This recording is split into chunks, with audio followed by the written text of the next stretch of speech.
Hello and welcome into the broadcast booth at Spillane Field. I'm Nick Magas, that's Jack Sadighian, and we're ready to bring you this matchup between the Wareham Gatemen and the Bourne Braves. Thank you for joining us, everybody. First pitch coming your way live on the Gatemen Baseball Network at 6:45. First, a quick pregame show. Gatemen have lost 3 straight. It's been a bit of a struggle, Jack, and they're all but eliminated from playoff contention, as much as I hate to say it.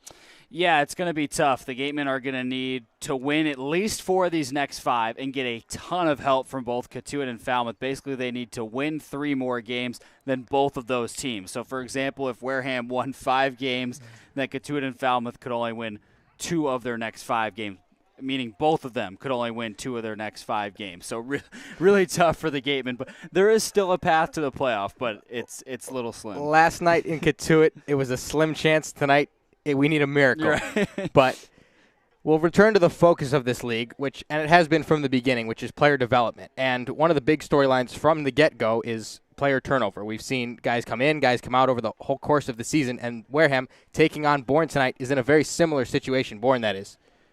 Yeah, absolutely. Bourne has 3 guys in their lineup that are relatively new. Lucas Costello, Hunter Jump, and Benjamin Huber. All 3 of them have only played a combined 5 games, and Huber's making his debut tonight. This is a Bourne team that's lost 4 of their last 5. They've lost 8 pitchers in the last 10 days. They're counting on these new guys to step up, keep the winning going, and carry them in the playoff race. And don't forget that playoff first series is only 3 games. You can have a season like Bourne's been having and still very well lose in the first round if you don't come out and perform. Bourne, you mentioned losing 4 of their last 5, as we'll step out for the national anthem and be back on the Gatemen Baseball Network. We appreciate and thank the sponsors who support the Cape League and the 10 teams. Our corporate sponsors are the financial backbone of the league. It is with their support that we are able to preserve our long-standing tradition of providing the best family entertainment here on Cape Cod. On behalf of the Wareham Gatemen, the 9 other teams, league officers, and the entire Cape League family, we would like to announce and thank our 2021 corporate sponsors. With much appreciation, we recognize the Yawkey Foundation, Curry College, Cape Cod Healthcare, the 99 Restaurants, Coca-Cola Bottling of Cape Cod, Badger Sport, 47 Brand, Cape Cod 5 Cent Savings Bank, Milton Cat, Mosquito Marys, Fairway Financial, Ocean Spray, Seaside Le Mans, Rogers Gray, Franklin Sports, Cape Destinations, Sullivan Tire, Cape Cod Times, Kinlan and Grover Real Estate, Cape Cod Chamber of Commerce, Highline Cruises, Sports Picks, On Deck Sports, Barnstable Bat, Highness Area Chamber of Commerce, HP Hood, Sunderland Printing, Axis Bats, Quest Diagnostics, Cape Space. And of course, thank you to Major League Baseball for over 50 years of support. The Cape Cod Baseball League and the NCAA promote good sportsmanship by student athletes, coaches, and spectators. We ask for your cooperation and positive support of the participants and officials. Profanity, racial, or sexist comments or any other intimidating actions will not be tolerated. Thank you. We ask parents to keep their children off the roofs of the dugouts, away from the batting cages, and out of the bullpen areas. Please throw rubbish into the barrels and recycle the aluminum cans in special bins located around the park. Ladies and gentlemen, state law prohibits the use of any tobacco product on school property. Thanks for keeping us in compliance. Cameras and video cameras are permitted inside Spillane Field for personal photos but cannot be used to reproduce the game, players, or on-field events without the express written permission of the Wareham Gatemen. Use of camera or video equipment must not interfere with other fans' enjoyment of the game.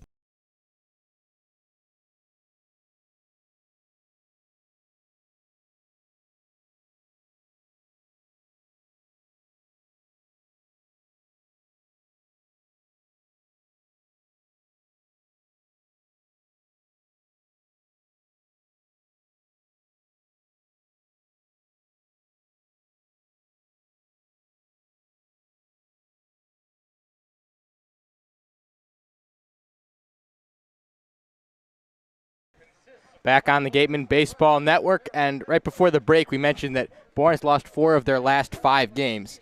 And for a team that comes into a ballgame with a 22-7-3 record, That just gives you an idea of how hot they were to start the season and how good they can be going into the playoffs if everybody contributes, the pitching steps up, and the pitching and the hitting continues to perform like they have to this point in the season. Well, and it's funny because I was talking to their beat writer, Nick Gallo, before the game, and the way he described it is we had clinched the division. He's speaking for Bourne. 11 games before the season was even over in a game that's going to be about 37 or in a season that's going to be about 37, 38 games for each team. So you're bound to lose some steam when you've already clinched a division only about 75% of the way through the season. And Bourne has done that. But losing 4 of their last 5 is a big deal. They need to get back on track before the playoffs start, especially if Katuitt gets in. That's a team that's done well against Bourne so far this season. The Braves, the visiting team, will bat first here at Spillane. Leading it off is number 4, Joe Lampe. He'll play center field tonight. In the 2-hole, Max Anderson, the designated hitter. Batting behind him, Ben Huber. Has not played in a game yet in the Cape League so far. He'll play first base. In the cleanup spot, Tanner Schobel, the shortstop. The left fielder batting 5th, Hunter Jump. The second baseman batting 6th, Christian Napchik. And then 7, 8, 9 for the Braves, Zach Agnos, Peter Burns, the catcher, and Lucas Costello, the right fielder. Starting on the mound tonight for the Gatemen, Mac Anglin. And, Jack, he has been brilliant to this point in the season. 8 innings so far for Anglin, scoreless. He's done a nice job in 2 starts. Has a high-velocity fastball, 94 to 97 miles per hour, a good curveball, and a changeup as well.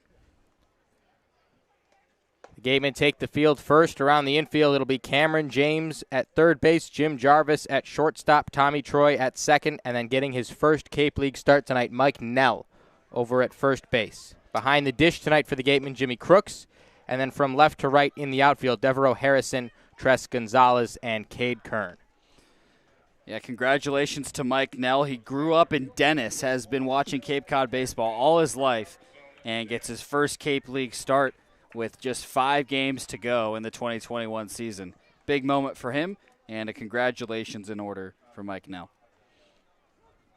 So one of the staples in this Brave batting order will lead it off as he takes a first pitch fastball in for a strike from Mac Anglin, the right-hander out of Clemson, the 4th Clemson pitcher that has come to the Gatemen this summer. All of them have been very good as that pitch has popped up on the first base side in foul territory. Crooks ranging over, and it lands in play, but Crooks can't make the play. Yeah, it was a long way for Crooks. Landed actually in the net that protects the coaches for the Gatemen just to the left of Wareham's dugout. Good effort by Crooks, and we saw that last night from him. Nearly made a tremendous play on a ball that was bunted straight back into the air. Dove and missed it by about a foot.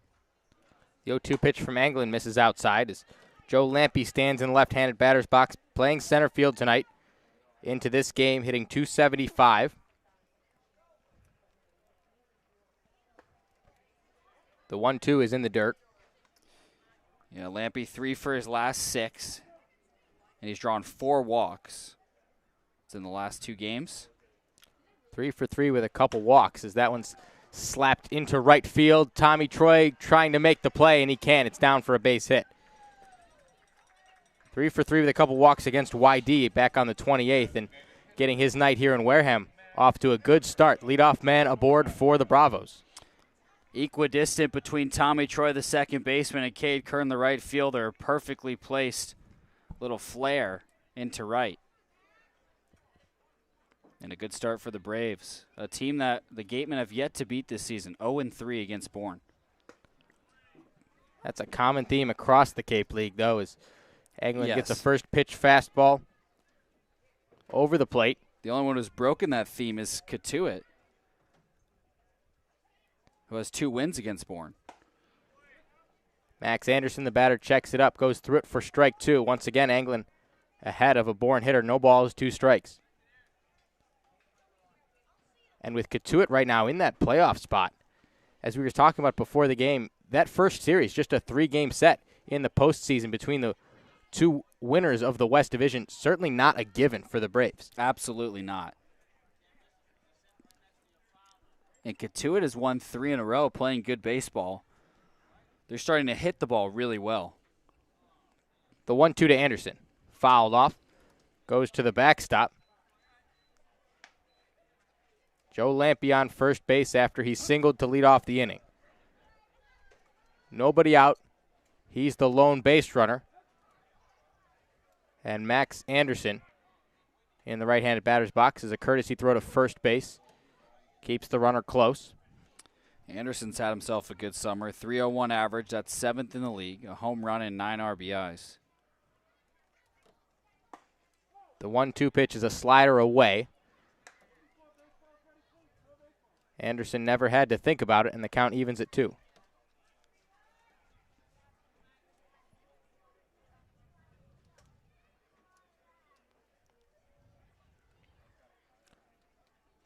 The 2-2 pitch. Check swing. Yes, he did.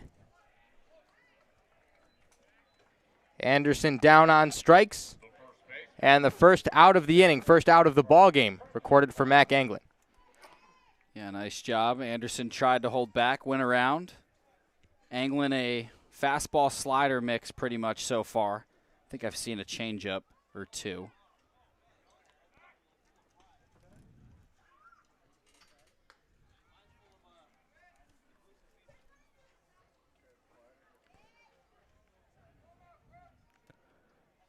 Tommy Troy shaded up the middle for the Gatemen at second base.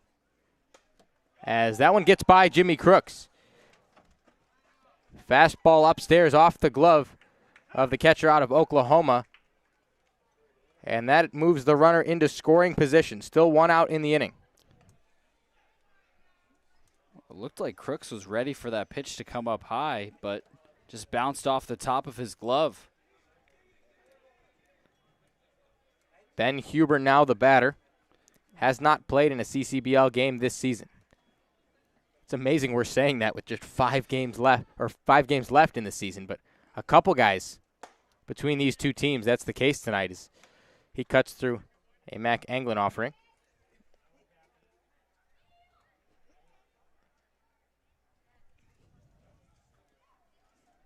Ball and a strike on Ben Huber, starting at first base tonight, batting third. And he checks it up, takes a slider on the outside corner for strike 2. Huber, one of those guys for Bourne that's going to be a big determinant of to how well they do down the stretch and in the first playoff series, as he takes that pitch outside to make it 2-2. But heading to UConn in the fall, transferring from Limestone, had a huge season for the Division II school in South Carolina. 439 hitter, 10 home runs, 48 RBIs. Those are ridiculous numbers. That one's poked the other way and into right field. Up with it is Cade Kern. Now he has a little bit of trouble, and around third base to score is Joe Lampe. It was softly hit, and for a moment it looked like Lampe would pull up at third, but the bobble from Cade Kern gave the first run a chance to score. Well, I think Kern had a false sense of needing to get the ball in faster than he actually did, because he was trying to come up quickly with that baseball when Lampe was putting on the brakes heading into the third base bag, and then Lampe saw him struggling and headed home to score. Cade Kern has been so good defensively for Wareham this season. A rare miscue from the right fielder as a fastball is in for strike 1 to Tanner Schobel.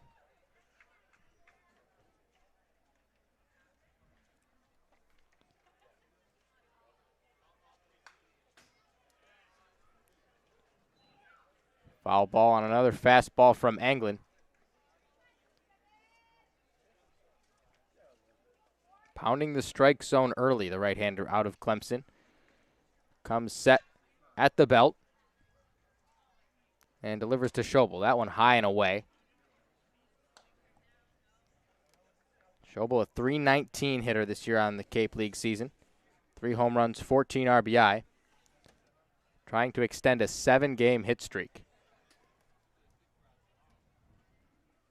The 1-2 from Anglin. Called strike 3. The slider puts down Schobel for out number 2.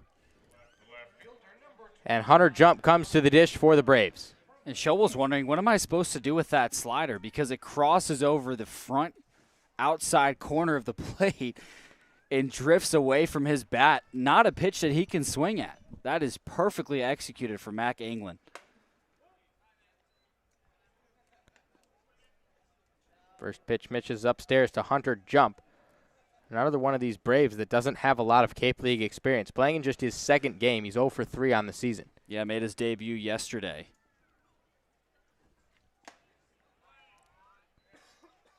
Tips the slider into the mitt of Jimmy Crooks. Count evens at 1. And Bourne lost to Brewster 3-2 yesterday. Gave up a late lead in what could potentially be a championship matchup. Those are the only two teams that have clinched a playoff spot so far, although Harwich isn't far behind.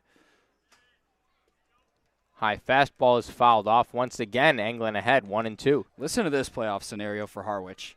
What's that? All they have to do to get in is either win one of their next 5 or YD has to lose, lose just one of their next 5. So that puts them in a good spot.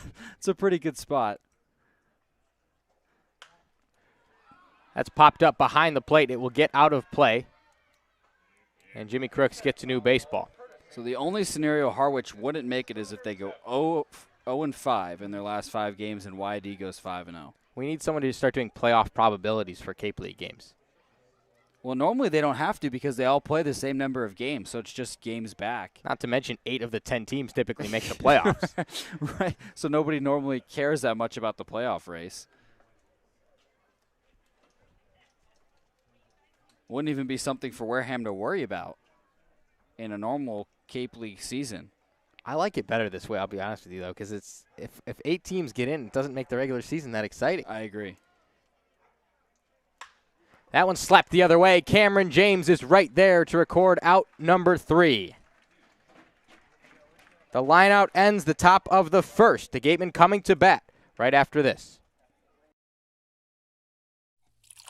Cape Cod Coca-Cola thanks you for supporting the Cape Cod Baseball League and for refreshing yourself with ice-cold Coca-Cola products. Please remember to recycle your empty bottles, cans, and all other recyclable materials. It takes only 6 recycled plastic bottles to make a new baseball cap.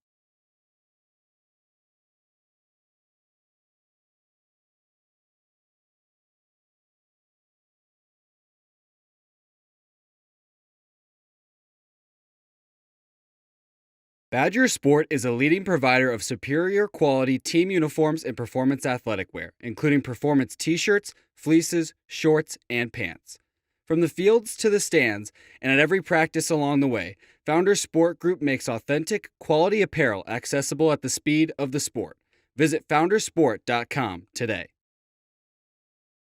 The 99 Restaurant and Pub is proud to be a sponsor of the Cape Cod Baseball League. Visit your local 99 and try their famous colossal lobster rolls. Piled high on grilled brioche and served hot buttered or with just the right amount of mayo and celery with fries and coleslaw. The 99, always the real deal. Baseball Factory is a company specializing in player development and college placement of high school baseball players. We care about guiding players to a college that is the perfect fit. Give us a call at 877-752-6025 to get started today.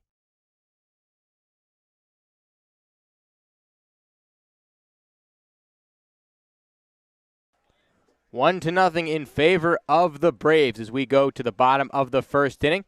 Thanks for joining us here on the Gatemen Baseball Network. The Gatemen coming to bat. The batting order tonight, Tres Gonzalez in center field, Jim Jarvis at shortstop, Tommy Troy at second base, Jack Brannigan, the designated hitter. Cameron James, the third baseman, Michael Nell behind him in the 6 hole. He's playing first base tonight. And then 7, 8, 9, Jimmy Crooks, Devereaux Harrison, and Cade Kern. As I work to get that in before Tres Gonzalez steps into the batter's box. Well done. Well done. And Michael Sansone on the mound for the Braves. Here's his first pitch. Gonzalez squares to bunt, spins out of the way. It's ball 1. Sansone this season, 4-0, a 0.78 ERA in 23 innings with 23 strikeouts. About as good as you can be. And it wasn't pretty the last time he faced the Gatemen. 5 innings pitched, 0 runs allowed, gave up just 3 hits. And the worst part about it, The Gatemen lost that game 1-0 right here at home. He was so good in that game. Not high velocity. His fastball gets up about 88. It's a crafty mix, though. Right. Fastball, slider, changeup. Saw the slider right there to Gonzalez, who's ahead in the count, 2-1.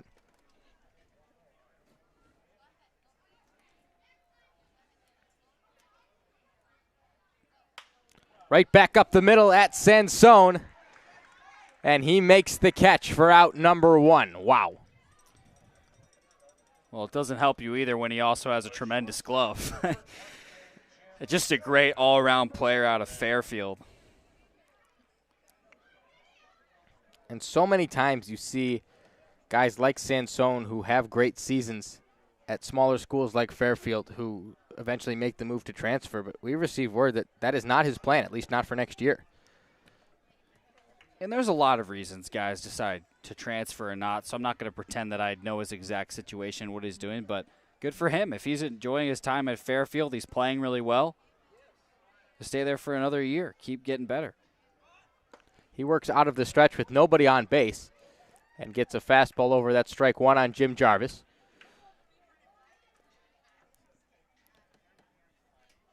Jarvis into this game hitting .259. Been a little quiet these last couple days, though. 5 strikeouts in his last 3 games as he sends a deep drive to right field. Going back is Costello. He just turns and watches it go. Jim Jarvis with his 3rd home run of the year, and the Gatemen have knotted the ball game up at 1.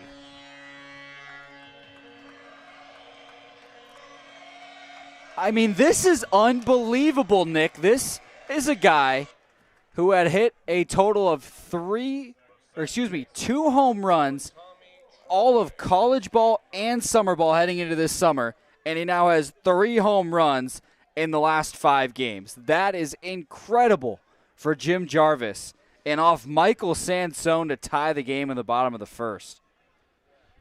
The first run Sansone is allowed by the Gatemen this year, and it comes in a big way. Tommy Troy coming to the plate, ambushing the first pitch.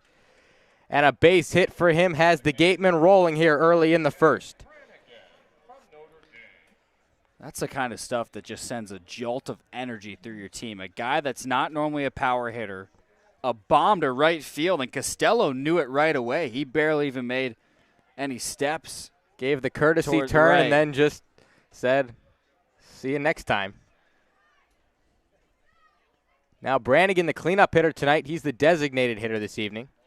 As a pickoff throw goes to Troy at first base. And when you're coming into a game against a pitcher as good as Sansone, it's hard to have the mentality that you can do well against him. But Jarvis sending that confidence right to the dugout. Double play depth for the Bourne infield as a breaking ball misses inside to Brannigan. Brannigan's been on a tear in the last couple games. 5 hits in the last 2. Batting average up to .286 on the season. Cuts through a fastball, evens the count at 1. In his last 2 games, Nick, 5 for 7 with a triple and an RBI. And last night, the triple was electric. One of the biggest displays of emotion I've seen from anybody on the Gatemen after he stood up at 3rd. And it fired the team up, brought the Gatemen back into the game for a moment before the collapse in the 8th. The changeup misses away.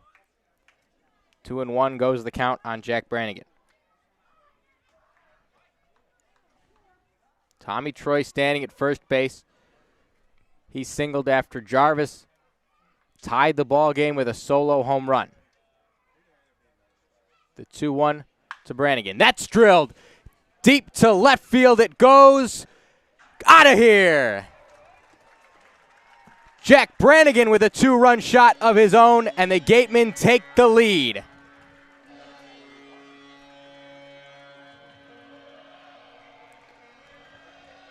Wareham out of absolutely nowhere.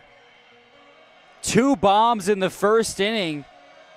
Brannigan turned on that, and he knew right away. His first home run of the season, Nick.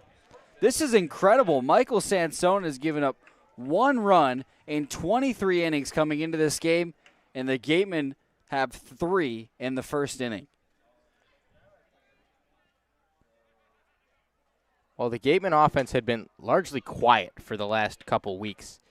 And we talked pregame that, I mean, for all intents and purposes, they're eliminated from playoff contention. It would take a miracle right now, and I guess that miracle might be what they have in mind as they've come out in this game and hit a couple baseballs that we haven't seen come off anyone's bat at this point in the season. 5 games to play, and finally a little bit of a sense of urgency from this Gatemen lineup.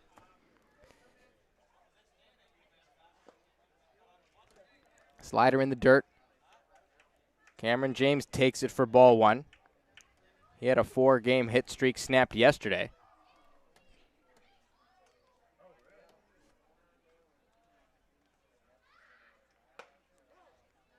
The 1-2 is a fastball high and tight, evens the count. What a start.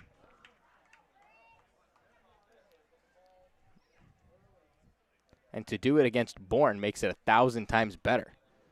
West Division rival, a team that the Gatemen haven't beaten all season. And Cameron James goes down on strikes on a high Sansone fastball. And now, the first Cape League at bat for Michael Nell.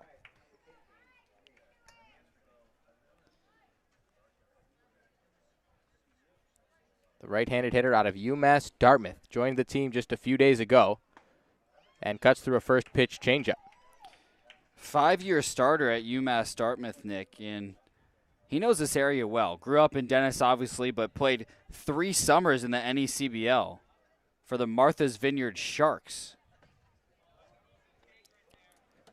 Black barrel, purple handle on the bat. That's a color combination I don't think I've seen yet, but I really like it. That's the color combo of the Sharks team in Martha's Vineyard. Clashes with the maroon of the Gatemen uniforms, but that's a good-looking bat. As a Northwestern guy. What do you mean? Those are your colors. Yeah.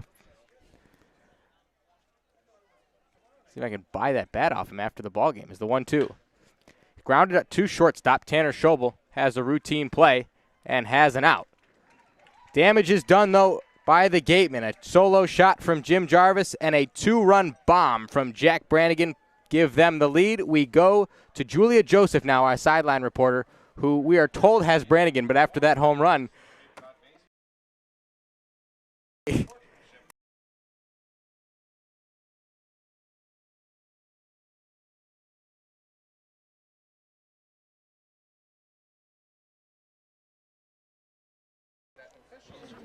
Julia Joseph alongside Jack Brannigan. Jack, last night you went 3 for 3 at the plate, brought in 2 runs, had your highest slugging percentage of the summer so far. How do you think you measured up against the Kettleers pitching? Just kind of got that first AB under the belt, kind of got lucky with an infield hit, kind of just used that as confidence for the next couple at-bats, kind of was seeing the pitches really well, so just kind of use that to propel myself for some good contact. In the top of the 7th inning, you led off with a triple and appeared to show a lot of emotion. Tell us about that moment.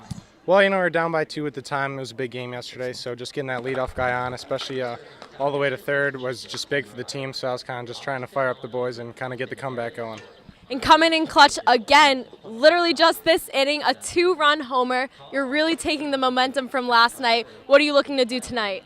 Just looking to see some pitches deep, kind of use my vision to help me barrel up some balls just like I did there. So hopefully I can use that to propel it in a couple more barrels in the next couple at-bats. Absolutely. Thank you, Jack. Thanks for having me on. Back to you guys. thank you, Julia. After that home run, I wasn't sure if she was going to be able to get Brannigan. He's going to try a big timer? Well, I don't know. I can't imagine he would do that. One of the nicest guys on the team, but he's got other things on his mind. That's awesome that she was able to interview him, though, right after. That ball's grounded to shortstop off the bat of Christian Knapchick. The throw to first from Jarvis is in time.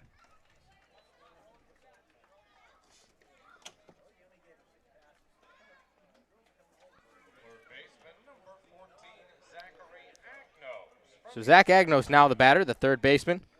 And also, one thing I got to say, Nick, is great testament to the media access we have here at Wareham. Just so forthcoming with the dugout. Don Snedden has done a great job of allowing us to get moments like that.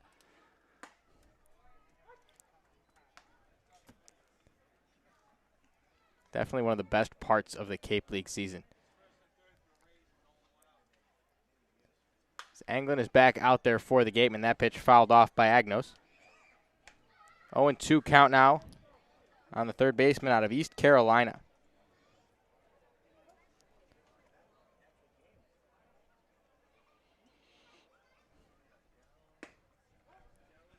Pitch from Anglin misses away. Agnos, a .269 hitter this year at East Carolina, 6 home runs, 40 RBI. Playing in the footsteps of his brother Jake. As that one's drilled to center field. Chasing it back is Tres Gonzalez, and it's down.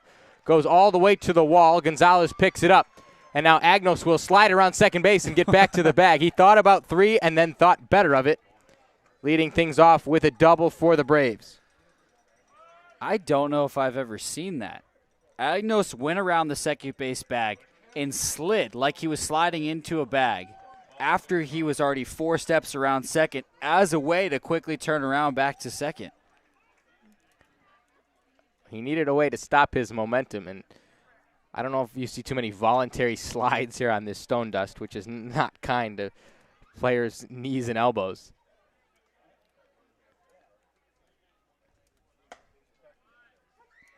First pitch from Anglin finds the zone. Agnos doubled. He's aboard at second base, 1 out in the inning. Anglin goes back to work against Peter Burns, the catcher out of Boston College. Slider finds the zone. Anglin ahead, no balls, 2 strikes.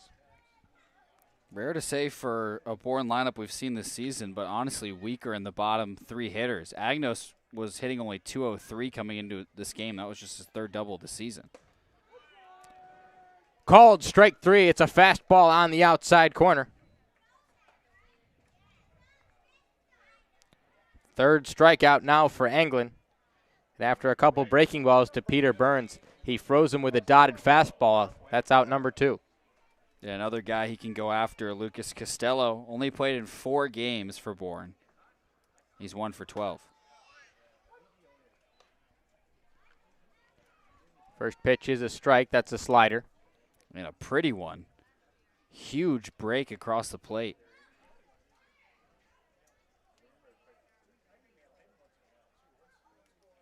Agnos dances off second base. Here's the 1-0 pitch. It's a fastball high and inside.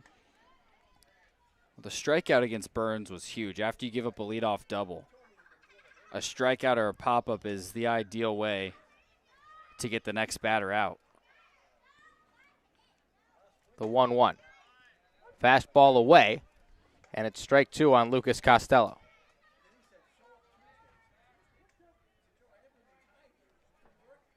Agnos doubled with 1 out. He stands at second base in scoring position, but Anglin a strike away from getting out of the inning. Ball 2 evens the count. Gatemen lead this one 3-1 after 2 home runs in the bottom of the first inning gave them the lead. Now 2 balls, 2 strikes, 2 outs. The pitch misses away, fills up the count.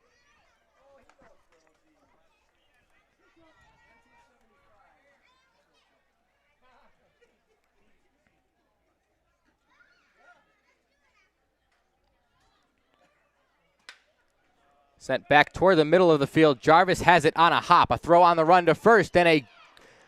Now Nell tried to pick up that ball. The umpire pointed at him like he was going to try and call him out, and then it looked like it skipped away from him.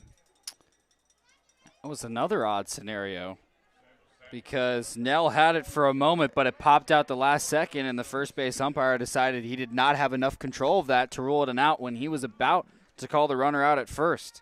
Tough break. He gave the point, and then the ball popped out of the glove of Nell at the last second. So what was going to be a good pickup turns into what I would imagine is a throwing error on Jim Jarvis and puts runners on the corners with 2 outs.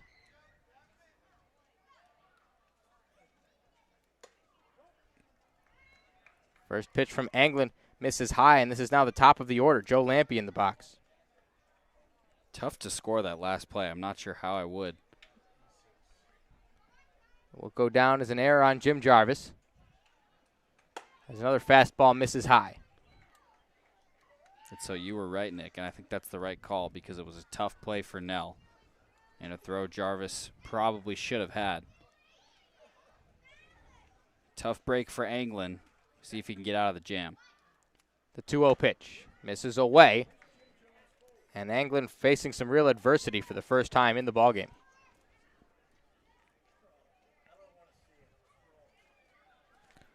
Lampy singled and scored his first time up.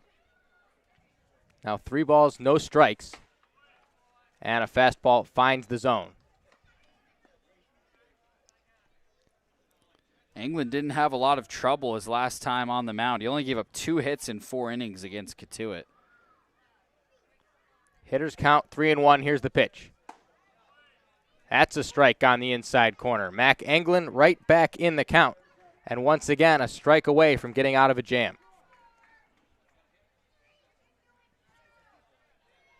Outfield straight up, spread out. Infield the same way for the Gatemen. Runners on the corners, 3-2, 2 outs. Off with the pitch. Called strike 3. Anglin got the slider over the outside corner, and it gets him out of the second. We'll be back on the Gatemen Baseball Network. For a nostalgic Cape Cod vacation experience, head to Bay Motor Inn, where guests are treated like family. Located in the heart of Buzzards Bay Village, this 1950s-style cottage colony still provides you with up-to-date amenities. The Gatemen thank the Bay Motor Inn for their support. Baseball Factory's vision is to guide both players and parents through the college recruiting process into professionally trained players in order to find a school that is the right fit, both academically and athletically. Contact us at 877-752-6025. Come on over to BB's Bar and Grill for food, drinks, and fun. Located on Cranberry Highway, come in to sample the delicious eats or relax with a drink while enjoying live entertainment. BB's is one of our team meal partners. With professional coaches that provide personalized world-class baseball training, Baseball Factory helps every player take his game to the next level. Get a pro evaluation by calling 877-752-6025.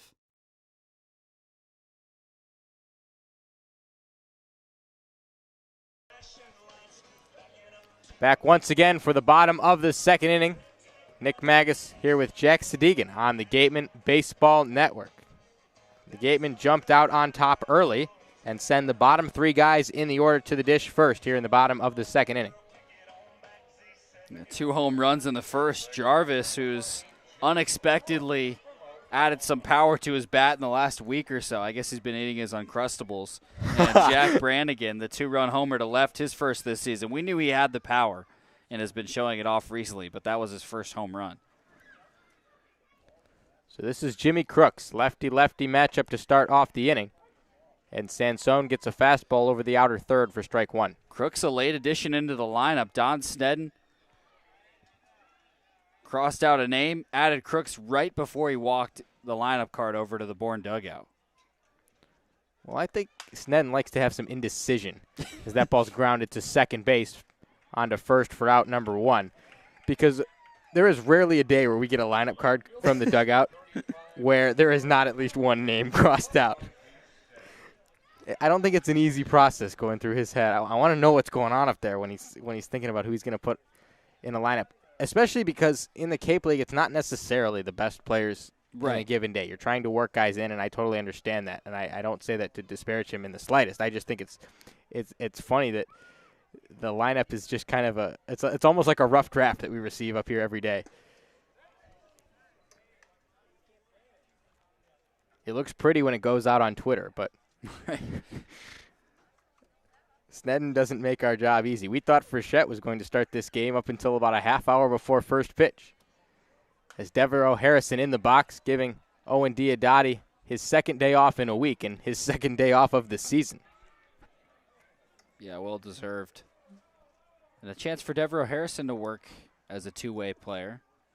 Has a great swing, very smooth. We haven't seen him on the mound since he got back from Team USA, but most of the innings of work that he saw in the first part of the summer for him, it's really been divided in 2 halves, were on the mound as he cuts through a off-speed pitch from Michael Sansone. He's down in the count 1-2. 1 for 6 on the season after leaving Team USA 1 for 1. That one is popped up and foul. Been quiet at the dish since he got back, but for the longest time, he was the team leader in batting average for the Gatemen. He was. 1 at bat, 1 hit. That's all you need. The 1-2 pitch. That's chopped back up the middle. Schobel has a glove on it, and a sling to first is there for out number 2.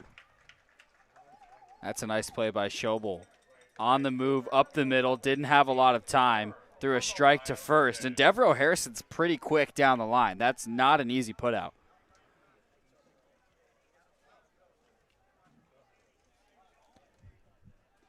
So much of a fielder's ability to make that play depends on how well he knows who's running and understanding how much time he has as Cade Kern fouls that pitch off. And for a lot of these guys, at this point in the season, they're starting to get a feel for it. But for Devereaux Harrison, yeah, you don't know. You don't know. You haven't seen him much. I don't think he's played in a game against Bourne. So Schobel just doing the best he can with that ball and getting it over to first base in time on an off-balance throw. Cade Kern cuts on the first 2 pitches, fouls them both to the screen, and now behind in the count, no balls, 2 strikes. I think Kern's close to breaking out again, Nick. Over the last 3 games, 4 for 12 with a couple doubles and 2 RBIs.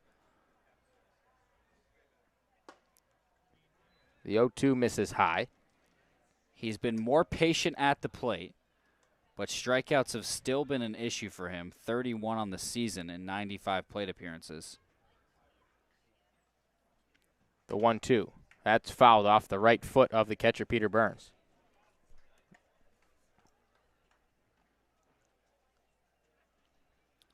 And he's working his way to finding the balance in the game. Huge hitter for average in the spring. This summer he's tried to develop a lot of power. Taps another one foul toward the third base dugout. Where's the middle ground? I think that's what Cade Kern needs to find. Where am I tapping into my power where my average also is still high enough that it's respectable and good enough to be in the starting lineup?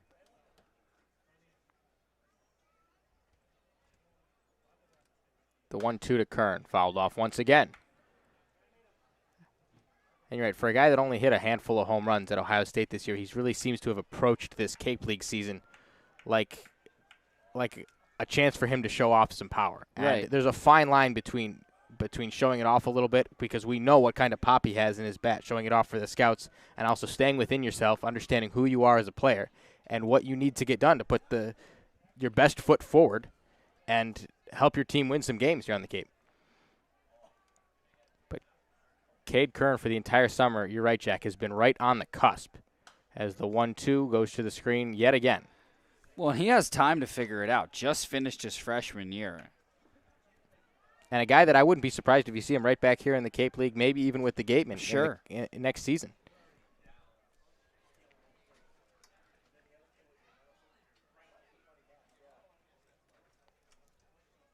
Cade Kern has been stubborn with 2 strikes. Another attempt at the 1-2. That one's popped up, drifting toward the right side of the infield. Now calling everybody off is Lucas Costello in shallow right. He makes the catch, and that's out number 3.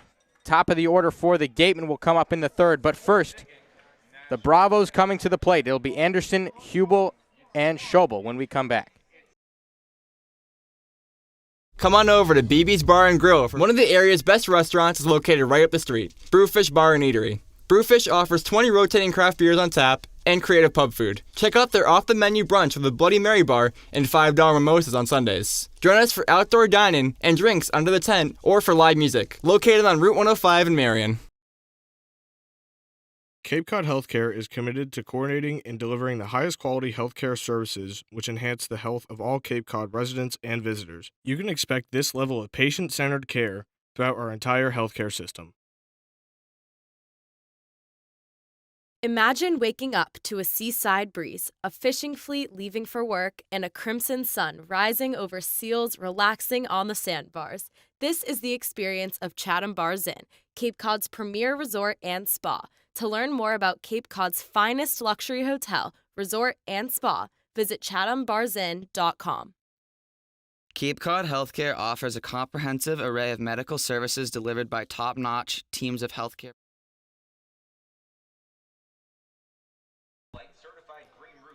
Welcome back to the Gatemen Baseball Network. Jack Sadighian, Nick Magas.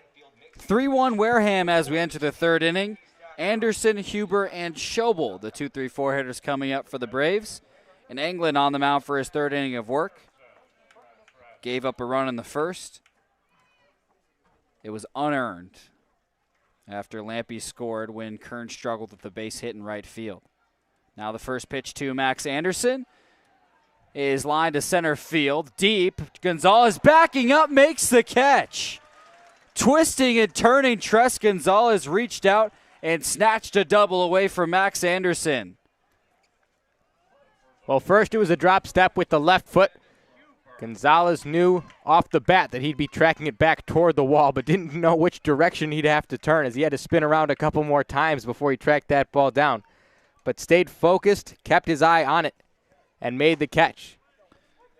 First pitch to Huber is a fastball for a strike on the outer edge. What can't Tres Gonzalez do, Nick? My goodness. That was a heck of a play in center field. And the toughest kind of ball to track down. When it's hit on a line right at you, you don't have that angle where you can get an idea of how deep it's going. You don't have that depth perception. And Gonzalez knew exactly where it was going off the bat. And a lot of times outfielders do that based on the sound. That pitch grounded right side. Troy charging. Throw to first is in time. 2 away now in the top of the third. 3-1 Gatemen. Nobody on for Tanner Schobel. He struck out looking his first time up. Gatemen got 3 in the first off of a solo home run from Jim Jarvis and a 2-run shot from Jack Brannigan. First pitch to Schobel is a slider for a strike. Tommy Troy a moment ago with a slick defensive play of his own. We were still talking about Gonzalez's catch, so it got overshadowed a little bit, but a nice pickup and one-time throw over to first base to get the out. Another slider for Schobel, swung on and missed. Quickly 0-2 to the shortstop from Virginia Tech. Currently on a 7-game hit streak. The 0-2 grounded left side. Jarvis has it on a hop and tossed it to first for the third out. A 1-2-3 inning for Mac Englund, and the Gatemen keep a 2-run advantage as we head to the bottom of the third.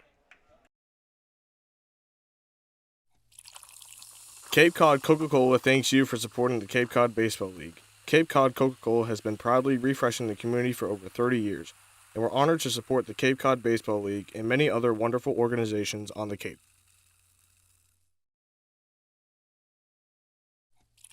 Cape Cod Coca-Cola thanks you for supporting the Cape Cod Baseball League and for refreshing yourself with ice-cold Coca-Cola products. We offer over 400 different beverage choices on Cape Cod to quench every thirst, and more than 150 of those are low or no-calorie options. Earn a bachelor's or master's degree, complete a certificate, or take a single course through the Division of Continuing Education and Graduate Studies at Curry College. In-person and high-flex classes run days, evenings, and weekends in Milton and Plymouth. To learn more about the programs in business, accounting, criminal justice, education, nursing, and more, visit curry.edu. Clobbered high and deep to right center field, and this one is gone, a home run. That home run's brought to you by Eastern Propane and Oil, another scholarship for a deserving youth. Eastern Propane and Oil, we're in your neighborhood. Curry College is where you go to become anything you want. Curry prepares students to engage in successful careers with learning beyond. Back to the top of the order for Wareham as we enter the bottom of the third. 3-1 Gatemen. Gonzalez, Jarvis, and Troy come into the dish against Michael Sansone, who uncharacteristically has given up 3 runs already after giving up 1 in 23 innings heading into this game. Well, it's not just uncharacteristic for Sansone. Bourne, the best team ERA in the Cape League coming into this game, a few ticks under 3. First pitch to Gonzalez is a fastball for a strike on the outer edge. Pair that with the best team batting average, and what do you have? A 22-7-3 record. Gonzalez lined out to Sansone his first time up. The 0-1 popped up. That's behind the plate and will get out of play. No balls, 2 strikes to Tres Gonzalez. Just made a tremendous catch in center on a smoke shot from Max Anderson.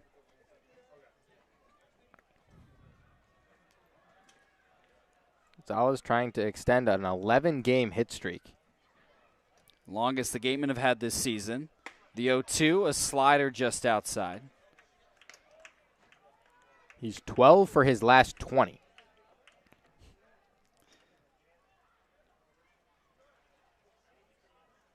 Third best average in the league at 342.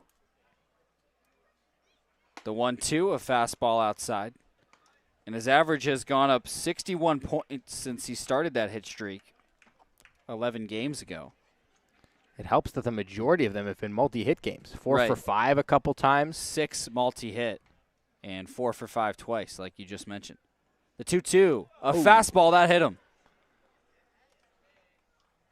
Gonzalez resilient, spun around, tossed his elbow guard to the dugout, and trotted right down to first. Leadoff man aboard for the Gatemen in the bottom of the third. They lead the Braves 3-1. And Jim Jarvis heads to the plate after his solo shot to right field in the first. Sansone set at the letters. A look over at Gonzalez, and now he tosses to the bag. Gonzalez diving back in. Easily safe. The Gatemen had some trouble, though, with Sansone's left-handed pickoff move the first time these two teams faced. Another throw to first. Pitcher's not allowed, a left-hander that is not allowed to cross over the rubber with his front leg when he makes his leg kick and still go over to first base. But Sansone looks like he comes pretty darn close. And that had some of the Gatemen off balance the first time they faced Sansone. The first pitch now to Jarvis is a slider for a strike. And I think lefties have an easier time with that pickoff move because a lot of times they don't have to bring their front foot directly towards the first base bag. You can get away with a slight fall away. That 45-degree angle rule. A lot Right. of umpires will give you a break on that as well. That pitch ripped into right field, base hit. Gonzalez holds up at second. And the Gatemen now have runners on first and second with nobody out in the bottom of the third, trying to extend a 2-run lead. And Tommy Troy coming to the plate. Well, both Tres Gonzalez and Jim Jarvis took a little while to get it going, but I am convinced now that these are far and away the best 1-2 punch in the Cape League. In terms of batting order, these guys coming up back-to-back have combined for so many runners on base, so many runs scored for the Gatemen, and for the last week have been almost the exclusive producers for the Gatemen offense. And Tommy Troy hasn't been bad himself. Singled his first time up today. 3 RBIs in his last 2 games. And the first pitch to him is a fastball for a strikeout on the outer half. He has 10 multi-hit games this season. Has played in 25.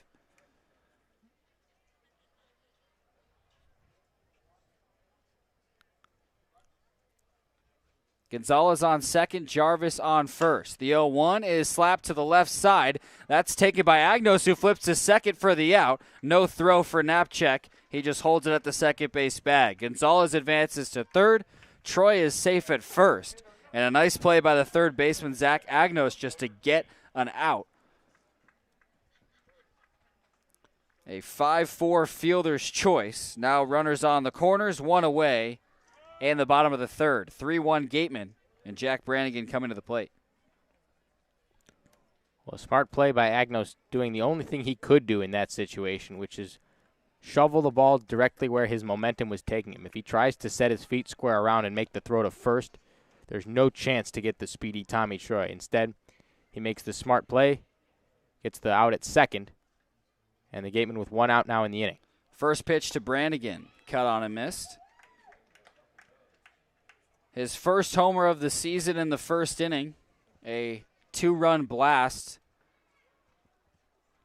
to the left field bleachers, which is much more crowded than it normally is tonight.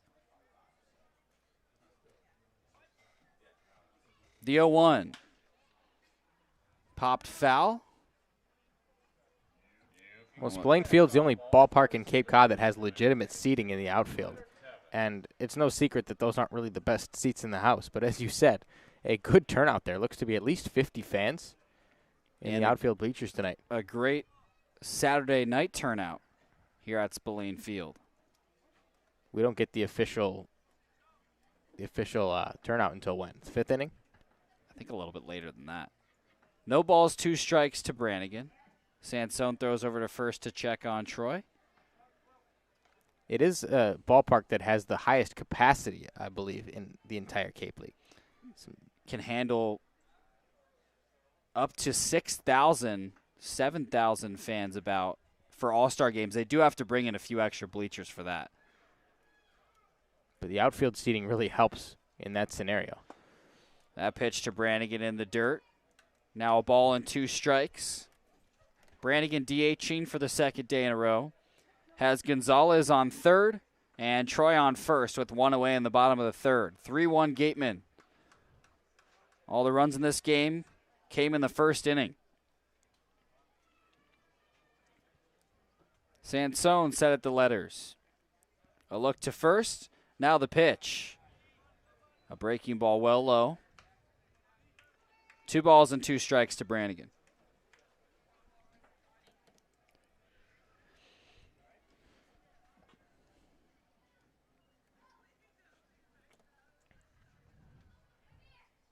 A strong start for the Gatemen, looking to snap a 3-game losing streak. The 2-2. Into an RBI. A double play ball would have ended the inning, and Brannigan says no way. Beats the throw 90 feet down to first base and scores the 4th run of the game for the Gatemen. His 3rd RBI. 4-1 Wareham, 2 away in the bottom of the 3rd. Brannigan, the lone base runner, now at first. And the first pitch to Cameron James is a changeup outside for ball 1.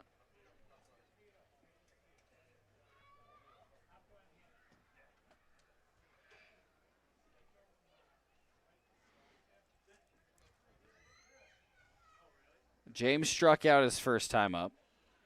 The 1-0 fouled straight back.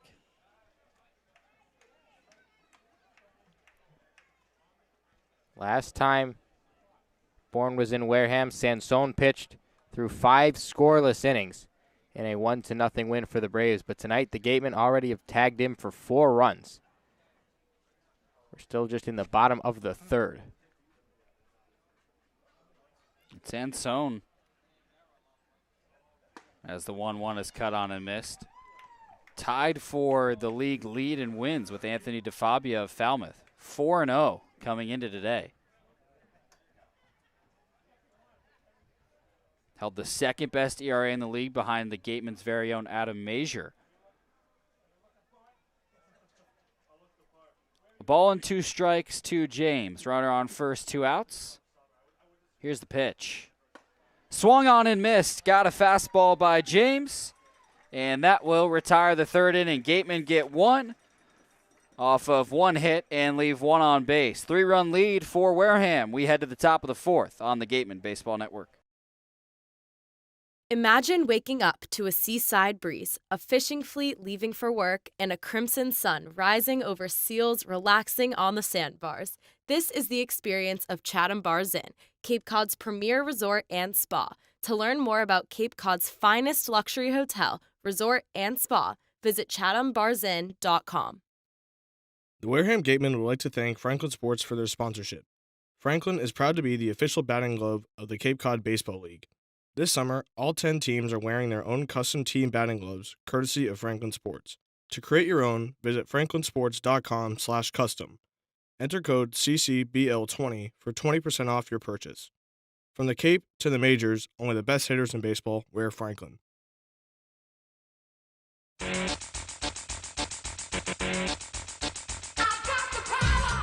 Feel the power of a GMC. Test drive one today at Robertson's GMC, down on Cranberry Highway.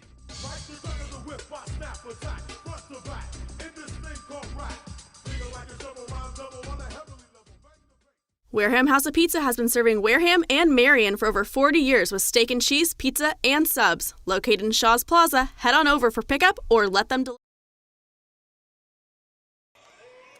4-1 Wareham. We head to the top of the fourth. Jack Sadighian, Nick Magas, Jump, Napchek, and Agnos. The 5, 6, 7 hitters coming up for the Braves. And Mac Anglin on the mound for his fourth inning of work. He's given up one unearned run in the first. His first pitch to the lefty, Hunter Jump, is chopped to the right side, backhanded by Troy, and tossed to first for out number 1.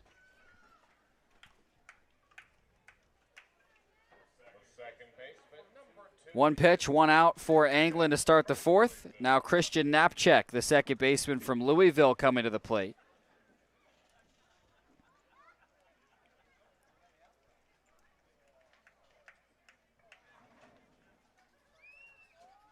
Second straight left-handed hitter. And the first pitch to Napchek is a slider for a strike. How good has that slider been? Putting it on a string, starting it outside to left-handed hitters, and then just dragging it right back over the plate like he did on the first pitch to Napchek. That pitch, a fastball well inside. Napchek spins out of the way. Napchek ground out to short his first time up, but part of what makes the slider so good as the 1-1 is a fastball inside again. We were talking to Evan Bowman about this, who does a lot of analytics for the Gatemen. He has one of the highest spin fastballs on the team, as well as a slider, which spins a ton as that pitch misses low. Now 3 balls and a strike to Napchek.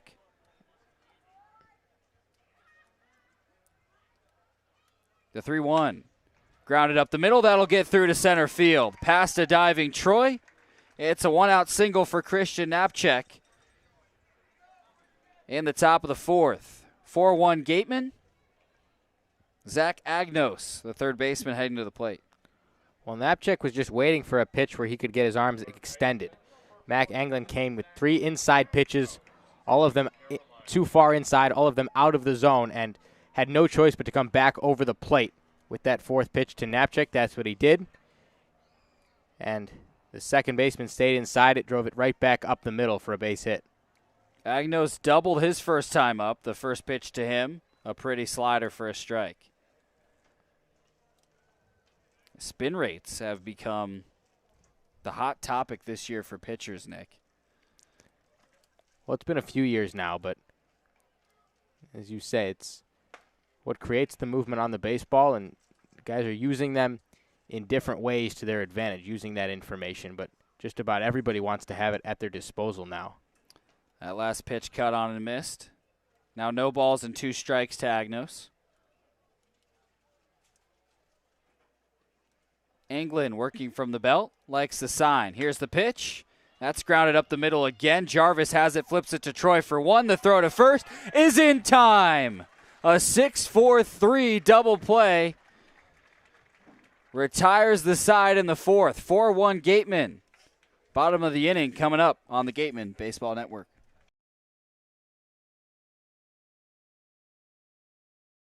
Located on the Cape Cod Canal, Keystone Place at Buzzards Bay is the area's newest rental independent living, assisted living, and memory care community. With some of the area's largest apartments and an ultra-inclusive monthly service package, Keystone Place is a life-fulfilling retirement community unlike any other. Discover Keystone Place, the best option in Cape Cod.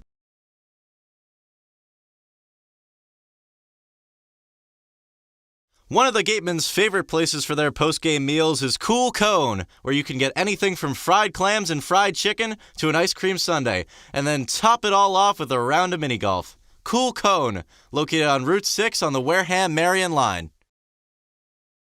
The law firm of Lang, Exafaris & Bullard, providing families and businesses in the greater New Bedford community with legal services for 40 years. We look forward to serving you. For an appointment, call 508-992-1270. We invite you to learn more about the law firm of Lang, Exafaris & Bullard by visiting our website, lxblaw.com. Legacy Insurance Agency at 213 Main Street here in Wareham can offer you coverage for all your insurance needs. We have the bundle discounts, the accident forgiveness, the vanishing deductible, no loss, etc. But unlike those gimmick companies, we can quote you with multiple carriers. So forget the lizard and price tool and come talk to a professional. We'll help you find what's right for you. The AD Makepeace Company also owns and operates Reed Custom Soils, the area's leading manufacturer of custom soils, including CU structural soil and Rooflight certified green roof media. Reed Custom Soils is also a manufacturer and distributor of baseball infield mixing conditioners. To learn more, visit admakepeace.com or reedcustomsoils.com.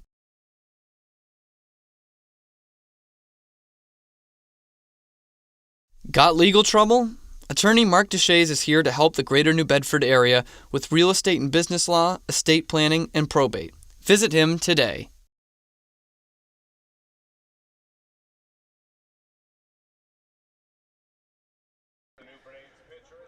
(4-1) Gatemen lead. We head to the bottom of the fourth, and the Braves will make a pitching change. Cole Chidoba out of UConn, a right-hander on the mound. 2-0 on the Cape League season. This is his 7th appearance out of the bullpen, a 2.54 ERA across 17 2/3. He'll start off against Michael Nell and deliver him a fastball for a strike.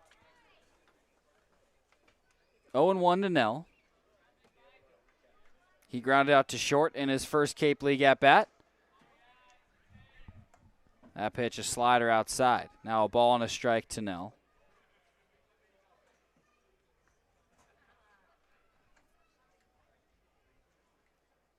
The 1-1. A fastball inside. Nell making his Cape League debut.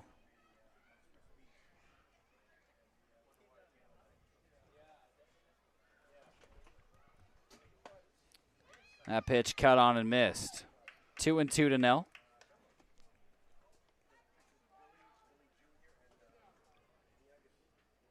Gatemen bats exploded on Sansone in the first 3 innings. 4 runs when Sansone had only given up 1 in 23 innings coming into this game. That pitch, a fastball inside, full count.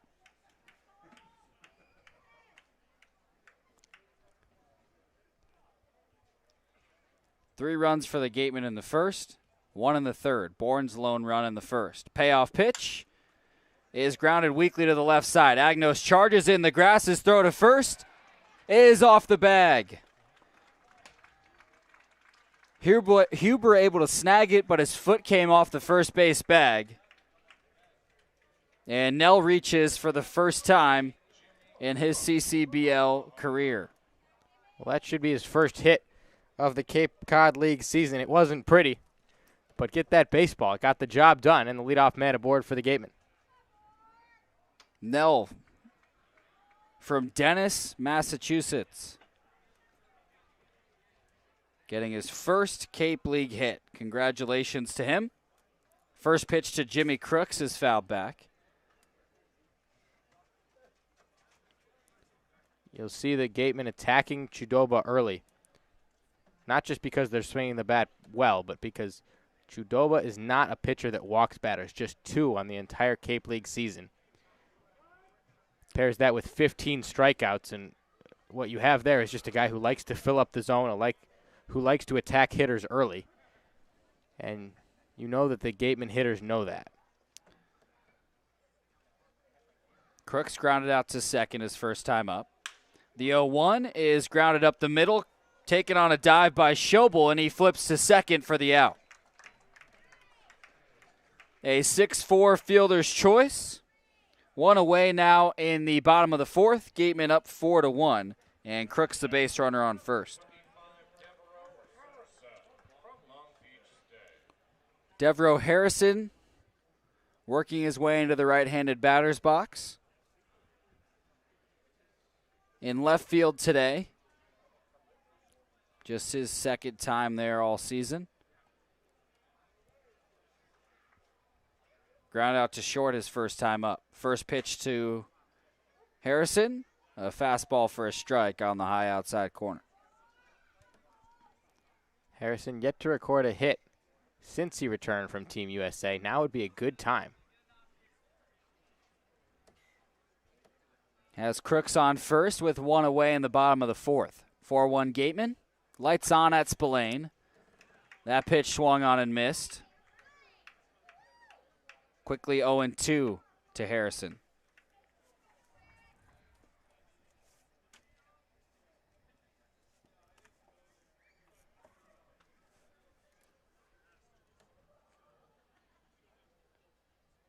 Here's the 0-2.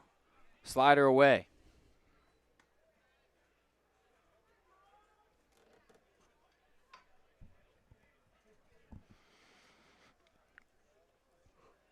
Harrison, one of two players that returned from Team USA.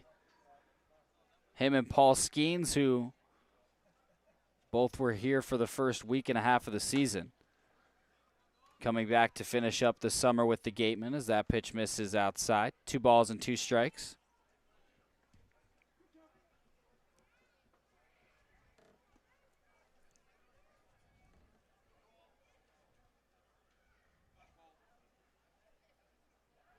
He's wearing his Team USA batting gloves.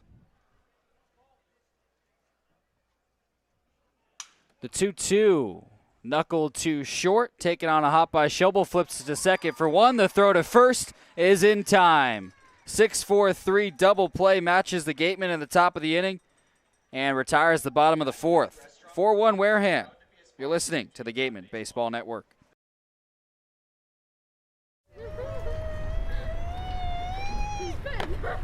Beat the heat and join us at Waterways, a water experience unlike any other this side of the bridge. Open daily, head over to the water park on Route 28, the Cranberry Highway.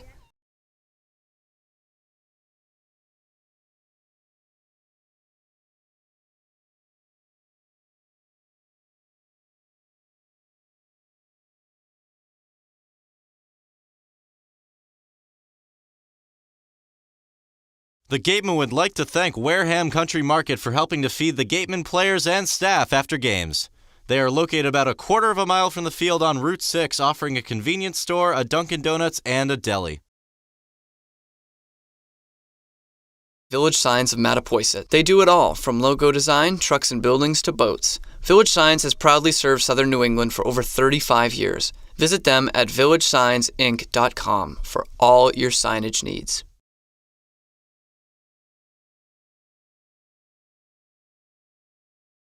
That double play is brought to you by TM Ryder Insurance Agency. Package your home and auto insurance for the perfect double play.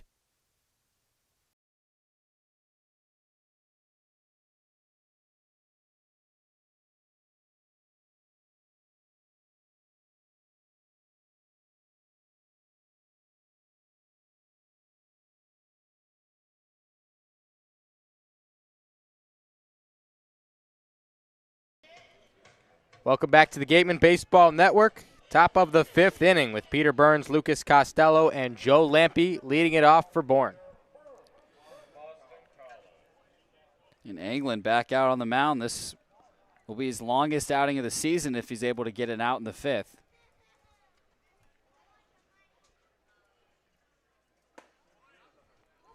First pitch slider is in for a strike.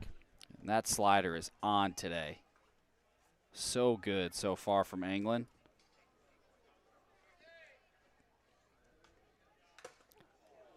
And that one caught the umpire. Fouled off by Peter Burns. And caught the home plate umpire in the face mask.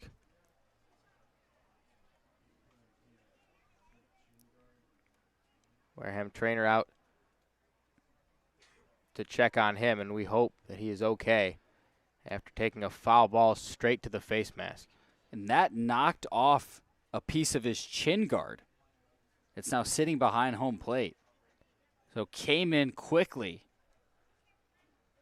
and hard enough to knock off some of his mask. Well, that's the little guard that hangs down at the bottom Right. of the mask that protects the umpire's throat, and it got knocked off the mask. I'm not sure if it actually caught that piece square.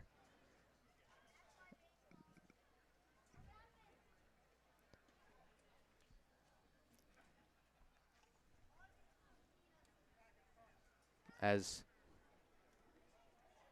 the other umpires and the trainer tend to him, we'll step out for a moment and be back.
Here once again on the Gatemen Baseball Network. A moment ago, home plate umpire Dan Henry took a foul ball to the face mask and was down behind home plate for a little while. He eventually got up, helped by Gatemen trainer Mackenzie Corrigan and his fellow umpires. He was walked off the field under his own power and appears to be okay, but I would imagine that he does not come back to the ball game. They will probably finish this ball game with two umpires, and while they change out and get set to bring another umpire behind the plate, we will step out and be back on the Gatemen Baseball Network.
Here again on the Gatemen Baseball Network as we're almost set to resume play.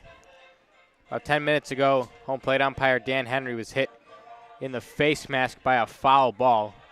He was down for a few minutes before walking off the field, and Jim Canseco, who was originally the first base umpire, will come behind the plate. He is dressed, and we are ready to resume play here in Wareham. And we hope that Dan Henry is okay.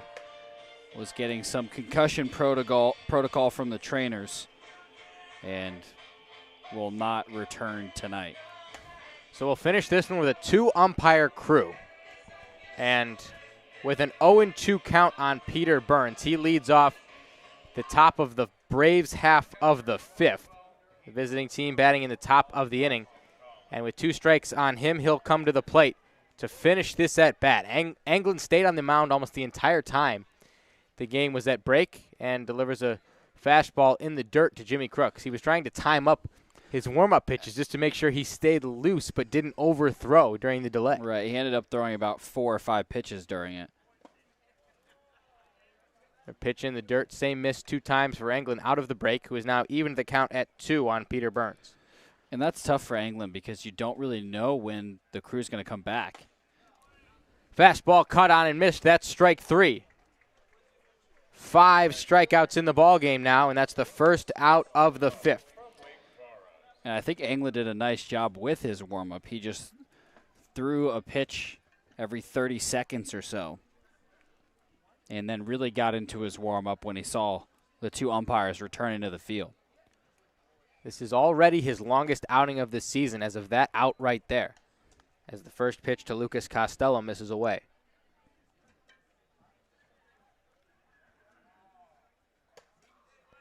Checks it up, goes around.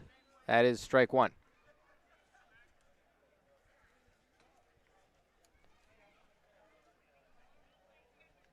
The Gatemen lead 4-1. Base is empty as there's strike 2 to Costello. Well, Anglin doesn't look like he lost anything during that break. Picking up right where he left off, which has been, since giving up the leadoff single and a run to Joe Lampe, perfect. As there's another strike 3 called. Fastball right down Broadway. Puts away Costello on strikes, and now Lampe comes back up and brings the top of the Braves order. Anglin has been the pinnacle of efficient so far. And excuse me, Jack, as pitching coach George Carlejo for the Gatemen comes out of the dugout and has already signaled to the pen. That's just a pitch count thing. Great performance by Anglin. He had just gone over 70 pitches in that at-bat. Most likely the reason that he's getting pulled, not from a lack of performance. What a day for Anglin. So we'll step out and bring it back with the new pitcher on the Gatemen Baseball Network.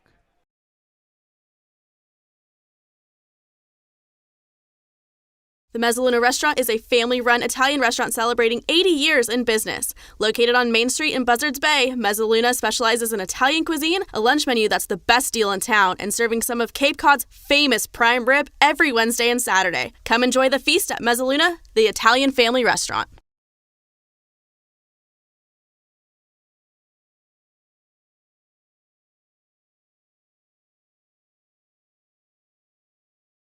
For sales and rentals of Caterpillar machinery, generators, and marine engines, visit MiltonCat.com, your area cat dealer. Milton Cat, the Cape and Islands Caterpillar dealer, is proud to be a sponsor of today's game.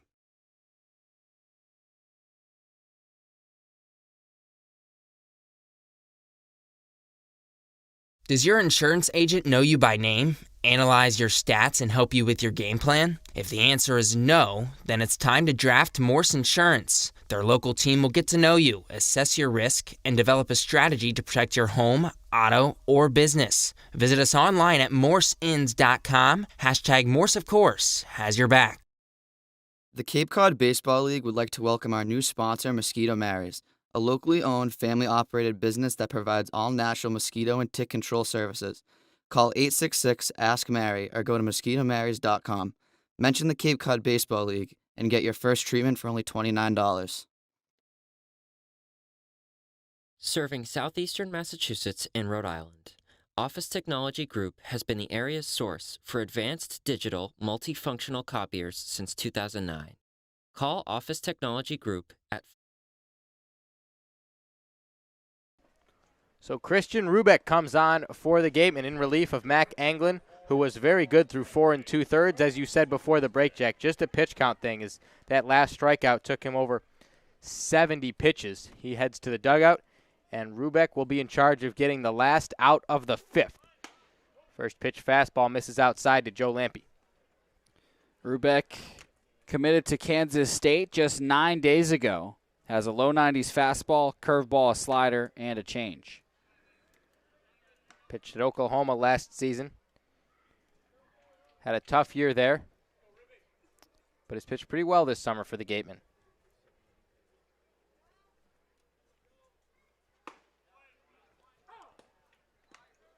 2-0 pitch is in the zone, called strike 1. Yeah, it's been a bounce-back summer for him. 4.1 ERA and 15 1/3. 16 Ks. The control has been an issue for him at times. Yes. That pitch misses away. It's 3-1 now on the leadoff man, Joe Lampe. Gave up the most runs he's given up all season in his last outing as that pitch is fouled back to make it a full count. 3 runs in 2 innings against Chatham. The Gatemen pitching staff in general has been a little uncharacteristic over the 3-game losing streak. 27 runs allowed in those 3 games. 3-2 misses outside, and a 2-out walk on the first batter faced for Christian Rubeck. First walk that the Braves have drawn tonight. Rubeck needs to get just 1 out here in the 5th, but Rubeck comes on, puts a runner aboard, and now Lampe is off for second base. The throw down is not in time. Joe Lampe, drawing no attention from Christian Rubeck, got a massive lead and an even bigger jump. Took second base fairly easily, his 6th stolen base of the summer. And he's hard to throw out. Had a nice jump. It was a good throw by Crooks, a nice pick by Troy and Tag as well. But too good of a jump for Lampe. Now 6 for 7 this summer in stolen bags. Rubeck put him on base, and the frustration showed through just a little bit. Paid him no mind. And credit to Jimmy Crooks for even making that play as close as it was. The 0-1 to Anderson, checked up, and he did go. 0-2 count now on the designated hitter out of Nebraska. 0 for 2 tonight with a strikeout and a line out to center. Lampe in scoring position. 0-2, 2 outs. Rubeck kicks and fires.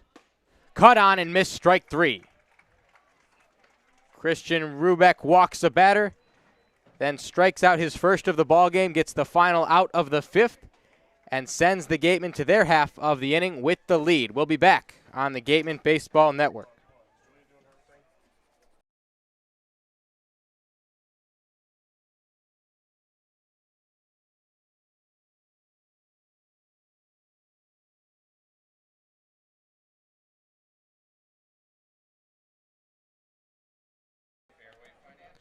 Here once again on the Gatemen Baseball Network, where we'll send it down to our sideline reporter, Julia Joseph, who has Kellum Clark.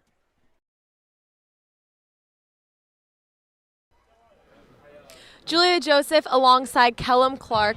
Kellum, last night you had 2 crucial hits, a single in the 4th and another one in the 7th, where you were eventually brought in to score. How do you think you matched up against the Kettleers? I was just trying to go out there, shorten my swing up. That's all it is, just getting a good pitch to hit. That's how it is every day. You're a 2021 College World Series champ, and you're used to facing tough competition. How does playing in the Cape compare to your time playing at Mississippi State? It's all just a game. Baseball is baseball, so you just try to come out here and have fun with it as much as you can. That's all it really is. What's been your greatest challenge here in the Cape? I think just staying consistent. I think I got to stay more consistent with my swing and be shorter. But, I'm having fun. I'm learning a lot with the coaches and the players, so that's all that really matters. That's what's important. Thank you, Kellum. No problem. Back to you guys. Thank you, Julia. Gatemen half of the fifth. They lead it 4-1.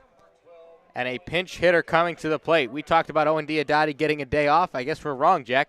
Just one missed at bat. Cade Kern started the ball game, and now Diodati in his place, batting in the 9 hole and taking a first pitch outside from Cole Chudoba.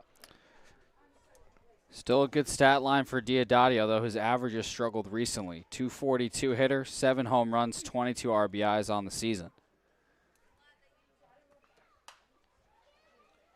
1-0 fouled off. For Diodati, the batting average has dropped close to 80 points in the past 24 days. After a hot start to the season, the power numbers are still up there, but he struggled with strikeouts as of late. Well, and he had a little midseason surge as well. Had a hot start, then started to slump a little bit, came back, and now slumping again. 7 home runs on the CCBL season, the most recent of which was in Chatham. As he grounds the 2-1 pitch right back at Chudoba, who jogs to first and underhands to the bag for out number 1.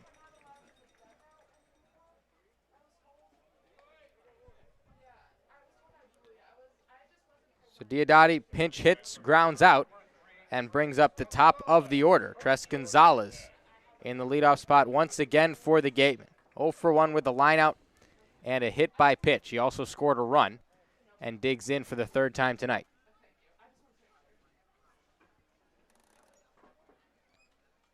Chudoba will work from the first base side of the rubber, out of the windup, and the first pitch taken for a ball low.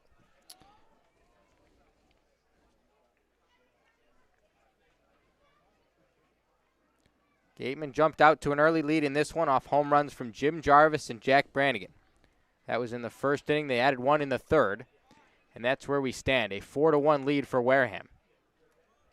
And it would be easy for the Gatemen to come out very low energy after the loss they had yesterday, being a very slim hope to make the playoffs in these next 5 games, but they have done the exact opposite.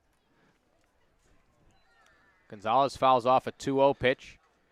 And that's right, Jack. They hung with Cotuit for most of the night last night. They were down for most of the early part of the game, brought it right back, and ultimately took the lead, and then tied 5-5 going into the 8th inning. That's where the implosion began. They gave up 7 runs in the bottom of the 8th inning, didn't even get to play a 9th after the rain and darkness combined to cancel the rest of the ball game. In the game before that, a 3-0 lead against Brewster, who's first place in the East. They give up 5 in the 8th and lose a heartbreaker.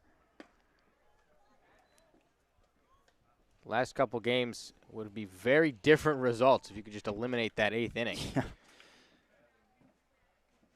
But last night, just a real struggle on the mound and in the field for Wareham. They lost that one 12-5 to their interdivisional rival Cotuit as Gonzalez sends a pitch out to left field. Coming on is Joe Lampe, and he slides to make the catch in shallow left center. Nice play by Lampe. A 2-need slide into left center to make a nice grab. That one had 3 Bourne Braves chasing after it, Jump, Lampe, and Schobel. Lampe got there first, used his speed that we saw on his stolen base in the top of the inning, and made a nice play. Looks like the slide you see when guys score in soccer. Jarvis lays down a bunt, and it's foul. Picked up behind the plate by Peter Burns. Jarvis will have to return all 90 feet back to the batter's box. Did you see Agnos over at third? Was he playing back on that? I didn't catch it before the pitch. I'm wondering if Jarvis saw something, because the day he's had today, a home run and a base hit with nobody on it, 2 outs, you'd think he would be swinging away, but he must have saw something that pushed him to try and bunt. Especially with 2 outs. But Jarvis thought he could do it, fouled it off, and now he's behind in the count 0-1.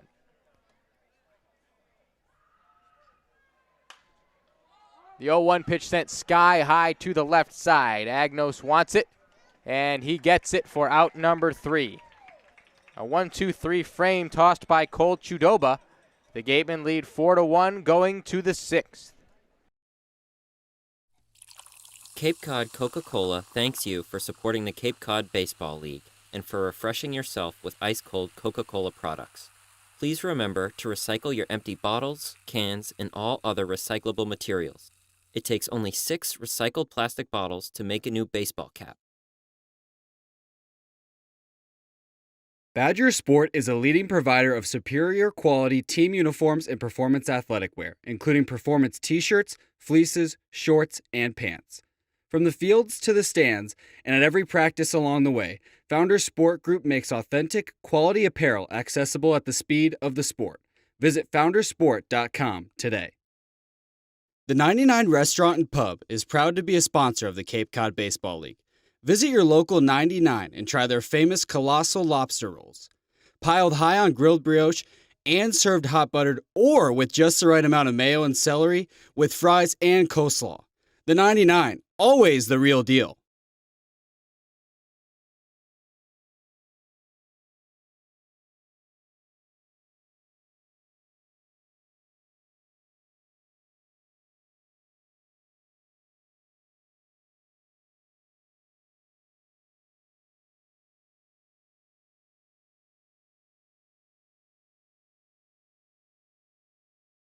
Baseball Factory is a company specializing in player development and college placement of high school baseball players.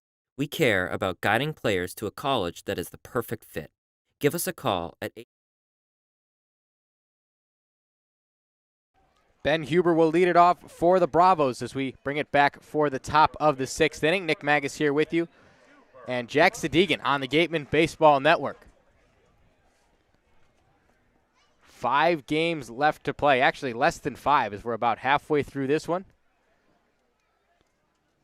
Rubeck back on the mound for the Gatemen, gets the first pitch over for strike 1 on Huber. Game's been moving along actually quite nicely, but we had the delay due to Dan Henry being hit in the neck by that pitch, and haven't gotten a word on his condition, but hope that he's okay. 2 umpires now will try and wrap up the ball game. Jim Canseco behind the plate, and then Pat Burns over there at first base. 0-2 the count now on Huber, who looks at a slider, takes it for a ball. Huber heading to UConn next year after a huge year at Limestone University. Hit .439, and as that pitch misses away, made second team all-conference. Yeah, playing in the Southern Athletic Conference. A season Who was like on that. the first team? .439 with 10 home runs, 48 RBI, and he was the second team first baseman as he goes down on strikes. The first team first baseman hit .412, 12 home runs, 60 RBI. So that's pretty close. We can crunch the numbers. You know, can you not squeeze him into the first team utility or something? DH? I don't know. I mean, a season like that. Oh my goodness! When's the last time you saw someone hit .440 at the college level? Rubeck doesn't care. He struck him out, and now Tanner Schobel at the dish took ball 1.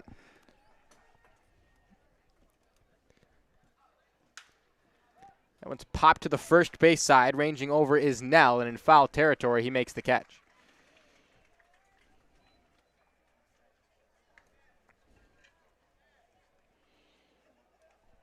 A massive amount of fair territory on the first base side here at Spillane Field. It seems like it's that way at all the Cape League ballparks. There is a lot of in-play territory that's foul. Especially in Katuitt behind the plate. Yeah, I know what you're trying to say. Right. I hope our listeners do too. But a lot of grass outside the lines. The interesting thing here at Spillane is Hunter Jump checks it up, takes a strike, is that there's about double the amount of foul territory on the first base side as there is on the third base side. So whether it's Callum Clark, Yohandy Morales, Mike Nell, whoever's playing first base over there for the Gatemen, it seems like they're collecting foul ball after foul ball, pop out after pop out, right around the coach's box, even toward the dugout. As Rubeck is ahead 1-2 on Hunter Jump, who fouls off a liner to the left side. That's off the middle school building and collected by some young fans down there. Well, the alleyway. The first foul ball got into the away broadcast booth, and now their beat writer Nick Gallo is going to give it to a kid.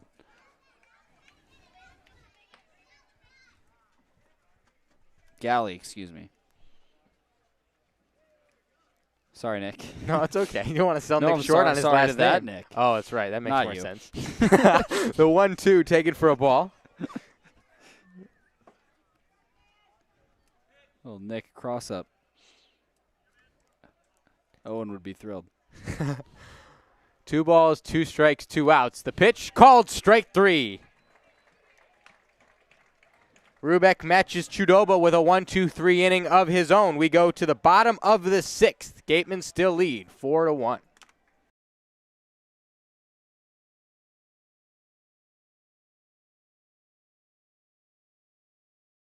With professional coaches that provide personalized world-class baseball training, Baseball Factory helps every player take his game to the next level. Get a pro evaluation by calling 877-752-6025. One of the area's best restaurants is located right up the street, Brewfish Bar and Eatery. Brewfish offers 20 rotating craft beers on tap and creative pub food. Check out their off-the-menu brunch with a Bloody Mary bar and $5 mimosas on Sundays. Join us for outdoor dining and drinks under the tent or for live music. Located on Route 105 in Marion. Cape Cod Healthcare is committed to coordinating and delivering the highest quality healthcare services which enhance the health of all Cape Cod residents and visitors. You can expect this level of patient-centered care throughout our entire healthcare system. Imagine waking up to a seaside breeze, a fishing fleet leaving for work, and a crimson sun rising over seals relaxing on the sandbars. This is the experience of Chatham Bars Inn, Cape Cod's premier resort and spa. To learn more about Cape Cod's finest luxury hotel, resort, and spa, visit chathambarsinn.com.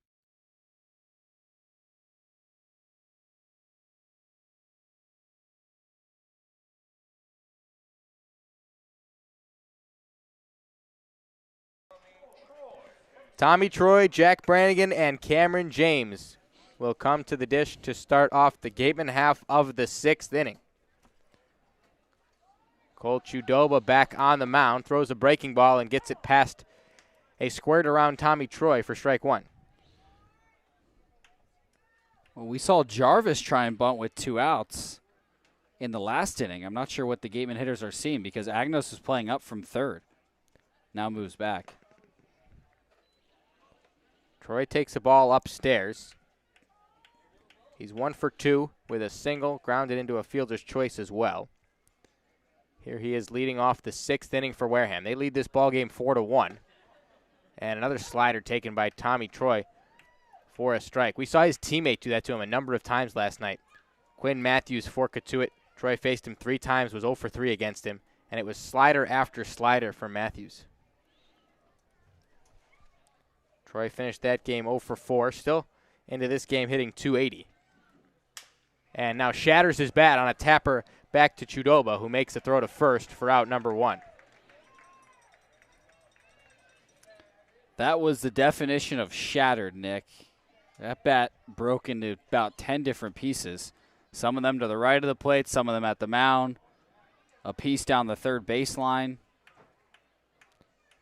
Young Batgirl from the Gateman side out to collect the pieces. She's got at least 2 of them. I'm going to make sure there aren't any more lying around on the field, as the trainer now for the Braves will come out to the mound to check on Chudoba just to make sure he didn't get a piece of anything. The bat splintered and most of the shattered parts went back toward the mound. So they're going to check him out. I think he appears to be just fine. He's waving everybody back to the dugout. And that is the case. So Chudoba will stay on the mound after getting the out. And that's the first out of the 6th with Brannigan coming to the plate. Brannigan already having himself a night, Nick. A 2-run homer in the first, an RBI in the third on a fielder's choice. And he had 3 RBIs coming into this game. Has doubled his total. And his batting average is shot upward in the last couple weeks. Brannigan's been swinging it well, but helps to be in the 4-hole behind 3 hitters who are on base seemingly every time they're up. Well, Brannigan's a guy that we knew was a great hitter coming into this summer. It was just a matter of when he was going to get going. And for some guys, it never happens as Brannigan swings through a pitch, falls down 0-2. Just because the season is so short, just 40 games. I mean, this year it'll be shortened to approximately 37. And he came on late, only playing in about 2/3 of the games for the Gatemen, as the 0-2 taken for a ball off the plate. And I'm just very happy to see that he's coming to his own relatively quickly after getting off to a slow start. 286 the batting average into this game. That was his first home run on the CCBL season in the first inning. And he battles back into this count. Now 2 balls, 2 strikes, 1 out. Bases empty for the Gatemen.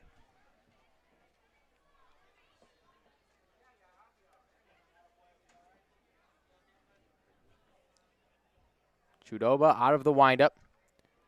Waist-high leg kick and the pitch. Driven out toward right field. Lucas Costello doesn't move an inch and nabs it at his chest for out number 2. That was a hard hit ball, Nick. Yes, Just a little bit of bad luck for Brannigan.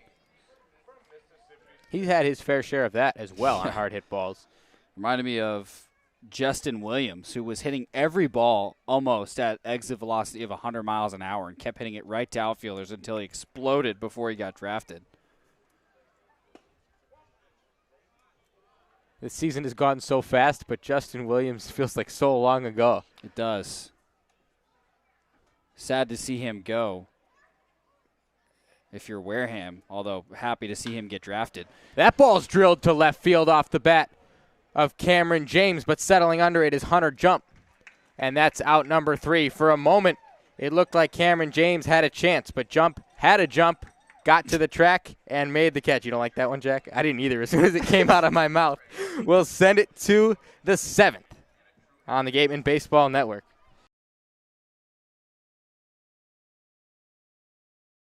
Cape Cod Healthcare is committed to providing tools and resources for your sustained well-being. We recognize the vital role of preventative medicine in your health journey and want to help you not only get well, but stay well.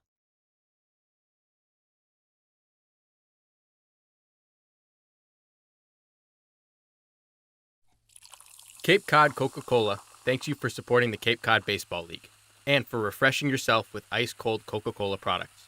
We offer over 400 different beverage choices on Cape Cod to quench every thirst, and more than 150 of those are low or no-calorie options. Earn a bachelor's or master's degree, complete a certificate, or take a single course through the Division of Continuing Education and Graduate Studies at Curry College. In-person and high-flex classes run days, evenings, and weekends in Milton and Plymouth. To learn more about the programs in business, accounting, criminal justice, education, nursing, and more, visit curry.edu. Clobbered high and deep to right center field, and this one is gone. A home run. That home run's brought to you by Eastern Propane and Oil. Another. We head to the 7th, 4-1 Gatemen, Knapczyk, Agnos, and Burns. The 6, 7, 8 hitters coming to the plate for the Braves, and Rubeck on the mound. Rubeck working from the windup. His first pitch to Knapczyk is bunted foul at the Bourne dugout. 4-1 Gatemen after 3. We've had 3 scoreless innings since, and now sit at the start of the 7th with the Gatemen up by 3 runs. They scored 3 in the first. Jarvis and Brannigan hit home runs and got another in the 3rd. As that pitch is hammered to center field, Gonzalez racing back, and that'll one-hop the wall. Knapczyk's going to try to take 3rd. The throw gets past the bag. A triple for Christian Knapczyk to lead off the 7th.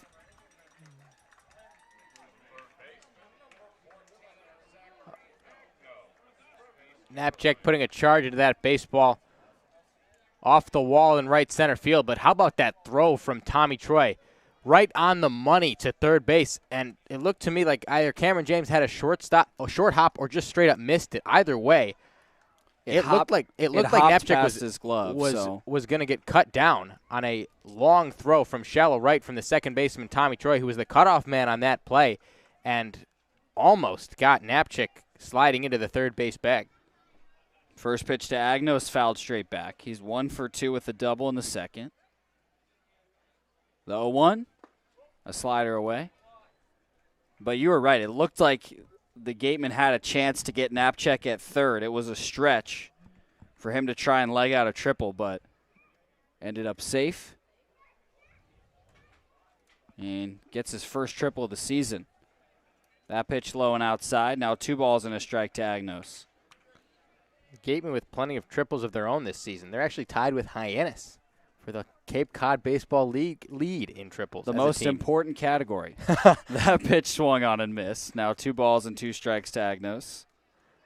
And the Braves coming up just behind them now with 6 triples. So the race for the triples lead heating up. 2-2. A fastball low. Full count to Agnos. That might be one of the least relevant statistical races in the entire statistical directory of baseball statistics. Payoff pitch. Here it is. Fastball inside. Agnos walks. Runners on the corners. Still nobody out in the top of the 7th. 4-1 Gatemen. And Peter Burns, the 8-hitter, heading to the plate. Well, when you start to fall out of playoff contention, Jack, we start grasping for straws. That's one of them. The Gatemen still have a hope. They still have a hope. They can win out. They need to win 3 more games than both Falmouth and Cotuit. Right. In 5 games left to play. A win tonight would not hurt. Peter Burns swings at the first pitch and misses.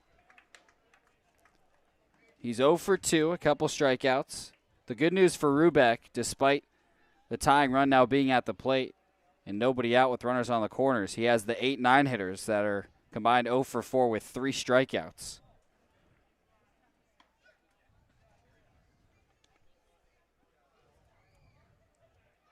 Then it's back to the top of the lineup with Lampy, but the double play is in order. The 0-1. A fastball for a strike on the outer edge. Quickly Burns behind 0-2.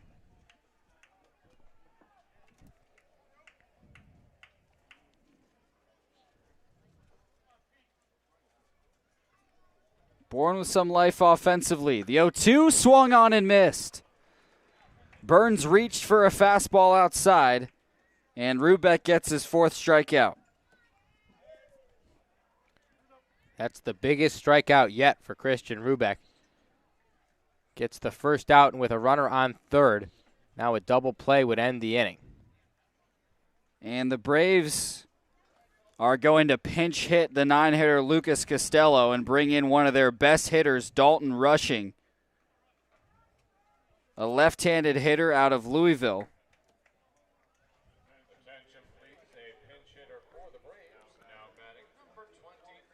Well, I was shocked that Dalton Rushing wasn't in the lineup to start the night. Probably just a day of rest for him, but that day cut short as he gets a chance to pinch hit here in the 7th, and the Gatemen will meet on the mound to discuss how they want to pitch to big number 20.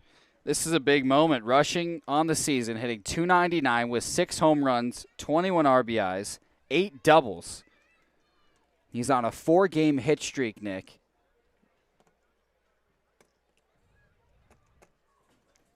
And if there's any doubt that Bourne wants to win this game, I say that just because they've locked up the West Division, and they've had it locked up for many days now. It should be alleviated here, bringing in the best hitter in the 9-hole in an RBI situation with 1 out in the top of the 7th, and the Braves down 3.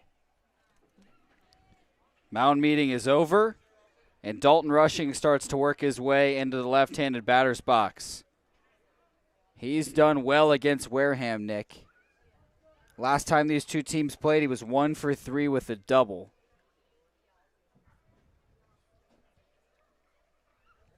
But he's gotten a hit in all 3 games against the Gatemen. And is a combined 5 for 10 against Wareham. The first pitch to him low for ball 1. rushing a .254 hitter at Louisville this season. 4 home runs, 14 RBI.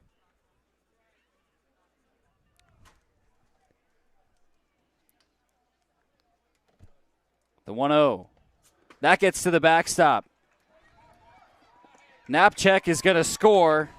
Agnos advances to second. Gatemen now ahead 4-2.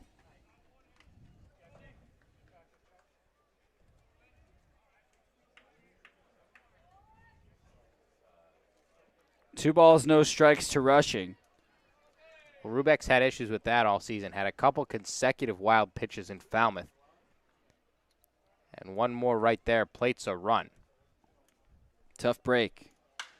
That pitch lined into left field. Skips up on Diodati, bounces off his face. Agnos is able to score from second. And it's 4-3 Bourne, but more importantly, Diodati is struggling out in left field, holding his chin after the ball skipped up and hit him directly in the face. Mackenzie Corrigan, the Gateman trainer, full sprint out to left field to check on Diodati.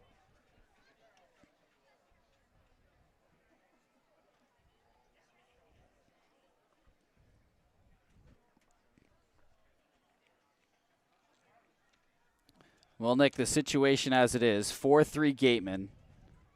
A runner on first with one out in the top of the seventh. The Gatemen are going to make a pitching change as Mackenzie Corrigan, the Wareham trainer, checks on Diodati in left field. A lot going on. We'll step aside for a moment and break it all down for you when we come back on the Gateman Baseball Network.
(4-3) Wareham. As we welcome you back to the Gateman Baseball Network, a pitching change, Hunter Skillport on the mound. And as Diodati was being checked on in left field, told the trainer Mackenzie Corrigan he's okay and he'll stay in the game. Well, that's a relief for the Gatemen. Diodati taking over in left field. Meanwhile, Devereaux Harrison moving over to right after Diodati came on last inning to pinch hit for Cade Kern.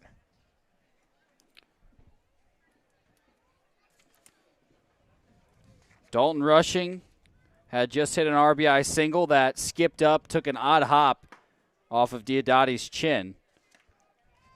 But he's okay in left field, still in the game.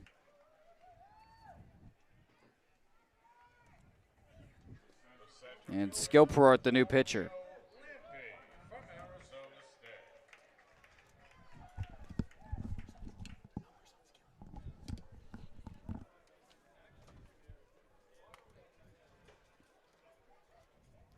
So Joe Lampy will come to the plate, and the tying run now at first base.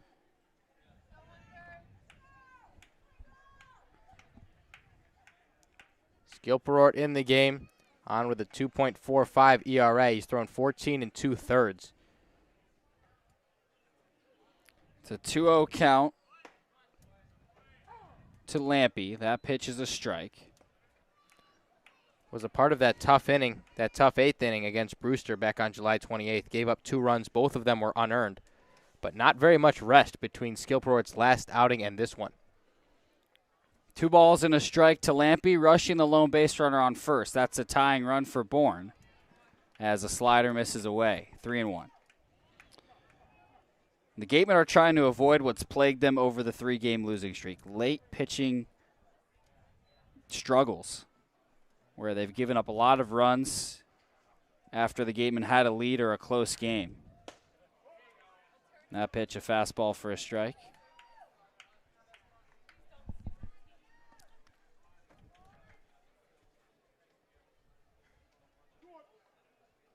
Excuse me, the count is 2-1 on Lampy. I thought he'd already seen some pitches in his at-bat, but he hadn't. The 2-1. Chopped, right side. Troy has it, spins, and throws to first. Gets the second out. Rushing advances to second. 2 away in the top of the 7th. 4-3 Gatemen.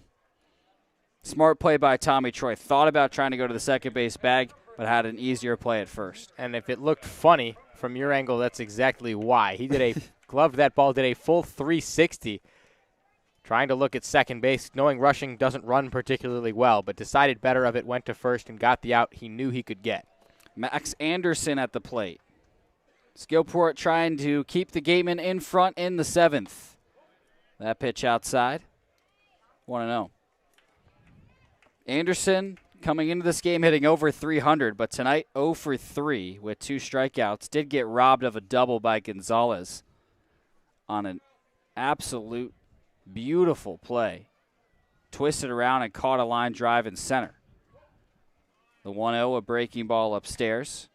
2 balls, no strikes for Anderson. The second best batting average on the Nebraska team this year.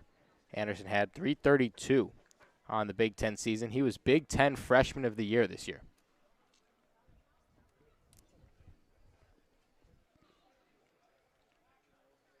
.2-0 pitch. A breaking ball in for a strike. He was also second team All Big Ten.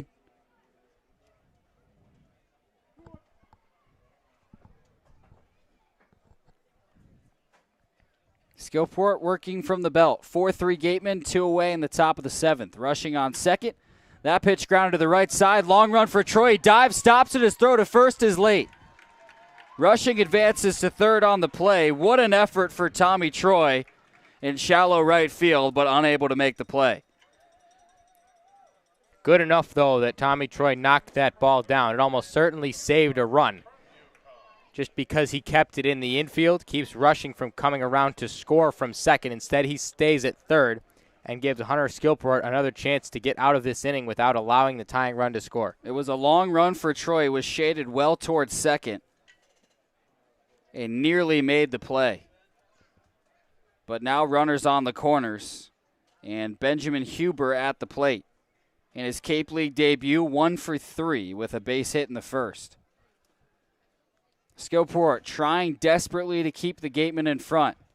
First pitch to Huber is lined into right field. Tie game. Runners to first and second. Rushing scores. The Braves now have 3 runs in the 7th. And we are tied at 4. That run will be charged to Christian Rubeck, who allowed the single to Dalton Rushing. That put him on base. Everything from here on out, though, is the responsibility of Hunter Skilport.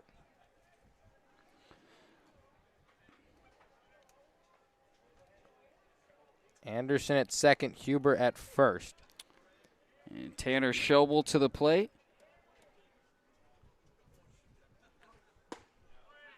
The first pitch to him is a strike. Showbull switch hitter will hit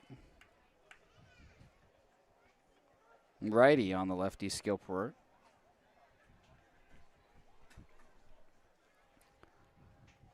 The Owana breaking ball in the dirt. 1-1. So runners on first and second after the RBI single from Huber. Still 2 away in the top of the 7th. 4-4 game. Bourne 3 runs in the 7th. Another late pitching struggle for Wareham. Haven't seen that until very recently. Staff struggling late in games. The 1-1, a fastball for a strike on the outer edge.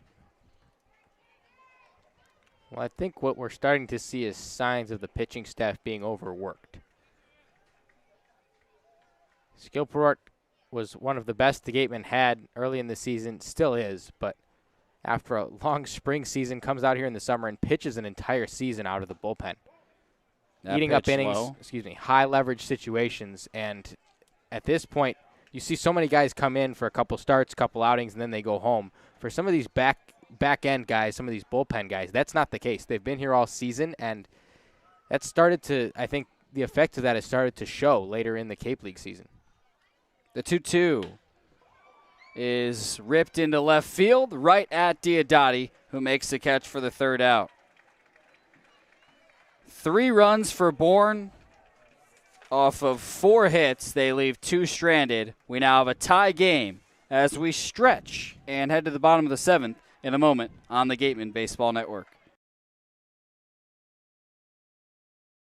Wareham House of Pizza has been serving Wareham and Marion for over 40 years with steak and cheese, pizza, and subs. Located in Shaw's Plaza, head on over for pickup or let them deliver to you.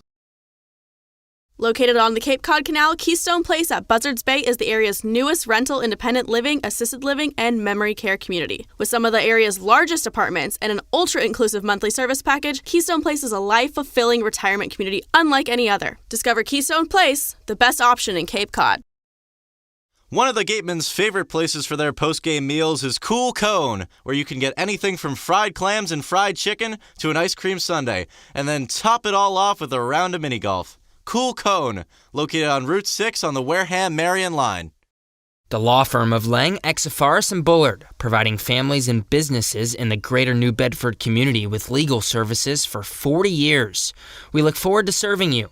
For an appointment, call 508-992-1270. We invite you to learn more about the law firm of Lang, Exafaris & Bullard by visiting our website, lxblaw.com. Legacy Insurance Agency at 213 Main Street here in Wareham can offer you coverage for all your insurance needs. We have the bundle discounts, the accident forgiveness, the vanishing deductible, no loss, etc. But unlike those gimmick companies, we can quote you with multiple carriers. So forget the lizard and price tool and come talk to a professional. We'll help you find what's right for you. The AD Makepeace Company also owns and operates Reed Custom Soils, the area. Tie game as we head to the bottom of the 7th. Nell, Crooks, and Harrison, the 6, 7, 8 hitters, due up for the Gatemen. The Braves scored 3 runs in the top of the inning, Nick, off of 4 hits, and have tied the game. First pitch to Nell, cut on and missed. Well, it's been a common theme in the last few games for the Gatemen, blowing late leads, but the other thing that's been a common theme through this whole season is a team that doesn't give up. They have not quit at any point during this year. They've battled back in a number of games, and don't expect them to go anywhere here. They come to the bat in the bottom of the 7th. Nell took a strike on the last pitch, has an 0-2 count. He's 1 for 2 with a base hit in his Cape League debut. That pitch well outside, 1-2. We saw that fight yesterday against Cotuit. Despite the collapse in the 8th, it was a great game to that point. As that pitch is swung on and missed, Nell strikes out. Chidoba's first strikeout and now his 4th inning of work. 1 away, nobody on in the bottom of the 7th. Jimmy Crooks coming to the plate. They battled back a couple times in that Cotuit game. Tied it up after going down early 2-0, Right. and then tied it up once again in the 6th. They were down 5-3. Battled, made it 5-5, and then before that 7th-run 8th inning, they had 7-run 8th inning. They had tied it up twice after being down on 2 separate occasions in that game. Crooks takes a fastball inside, 1-0. We'll see if the Gatemen can get back in front against Bourne. The 1-0 pitch misses outside, 2-0. A Bourne team they haven't beaten yet this season, 0-3 against the Braves. Gatemen were up 3-1 after 1, 4-1 after 3. Chase Sansone out of the game. The 2-0 is flared into left field, base hit. Crooks aboard with 1 out in the bottom of the 7th. That's the leading run for Wareham, and Devereaux Harrison coming to the plate.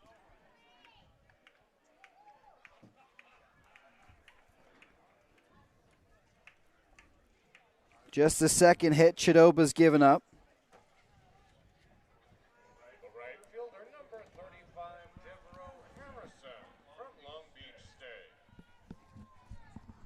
Gatemen were up 4-1 until 3 from the Braves in the top of the 7th.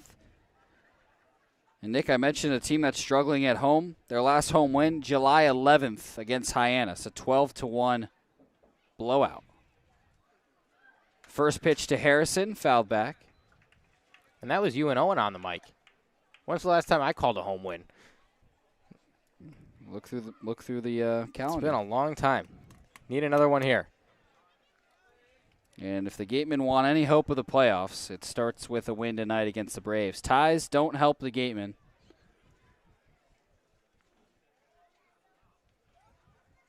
The 0-1 to Harrison, grounded foul down the third base line. He's 0 for 2, a couple ground outs. Tie game in the bottom of the 7th. Crooks on first with 1 out. Devereaux Harrison, an 0-2 count at the plate. Looking for his first hit since the home opener.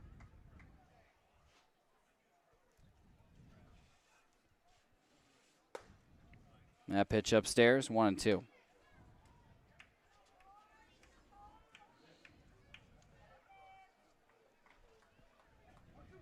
Diodati on deck after replacing Kern as the 9-hitter.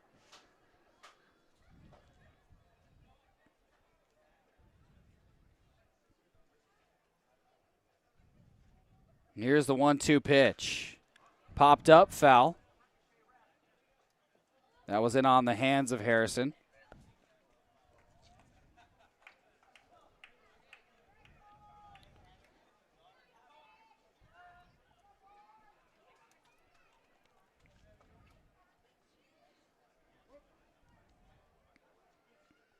Still a ball and 2 strikes to Devereaux Harrison out of Long Beach State. The pitch is fouled off of Burns' mask.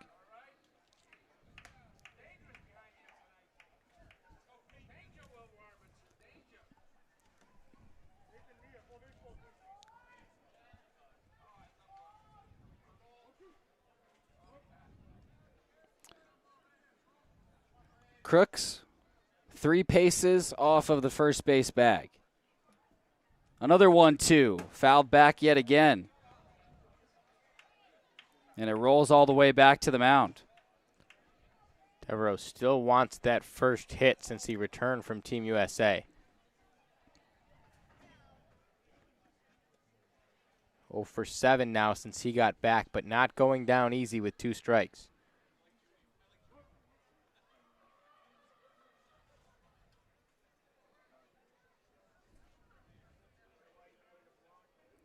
Fouled off 3 straight pitches. And now another foul off. A line drive just past the Gatemen dugout. Still a ball and 2 strikes to Harrison. Credit to Chidoba, keeps attacking the zone. All 4 pitches that Harrison has fouled off with 2 strikes have been in the strike zone. So he's fighting off good pitches. Chidoba keeps trying to keep it off of his barrel, but not quite enough.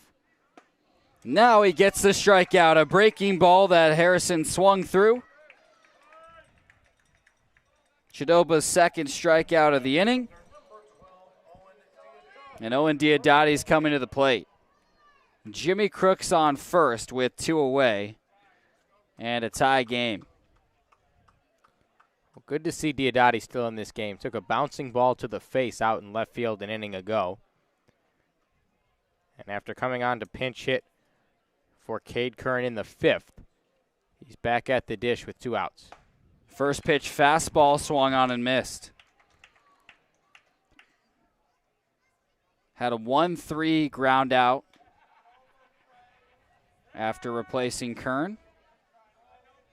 That was in the 5th. Crooks is a leading run on first with 2 away in the bottom of the 7th. Here's the 0-1, grounded hard up the middle, backhanded by Knapczyk. He flips to second for the out. Gatemen come up empty in the bottom of the 7th. We're tied at 4, 8th inning in a moment on the Gatemen Baseball Network. Cape Cod Healthcare is committed to coordinating and delivering the highest quality healthcare services which enhance the health of all Cape Cod residents and visitors. You can expect this level of patient-centered care throughout our entire healthcare system. Imagine waking up to a seaside breeze, a fishing fleet leaving for work, and a crimson sun rising over seals relaxing on the sandbars. This is the experience of Chatham Bars Inn, Cape Cod's premier resort and spa. To learn more about Cape Cod's finest luxury hotel, resort, and spa, visit chathambarsinn.com.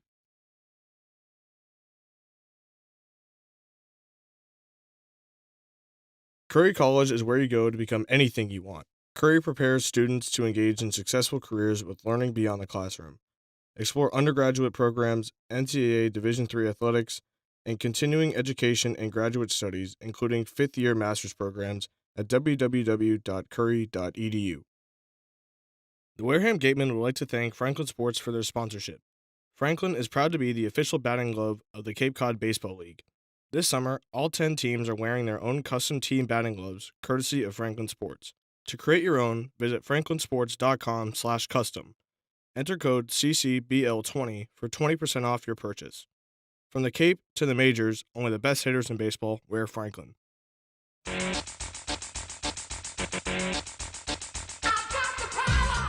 Feel the power of a GMC. Test drive one today at Robertson's GMC, down on Cranberry Highway.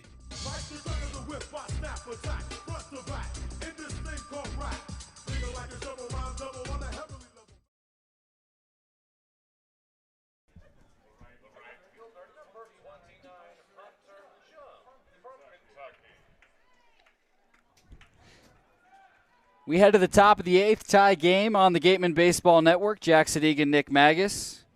Hunter Jump starting things off for the Braves against Hunter Skilport.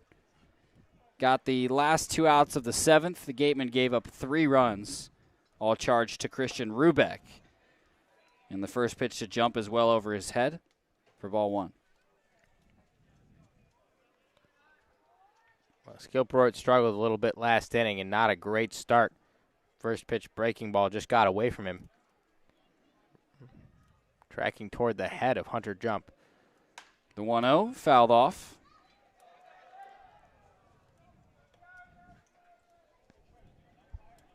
Jump 0 for 3 with a strikeout tonight.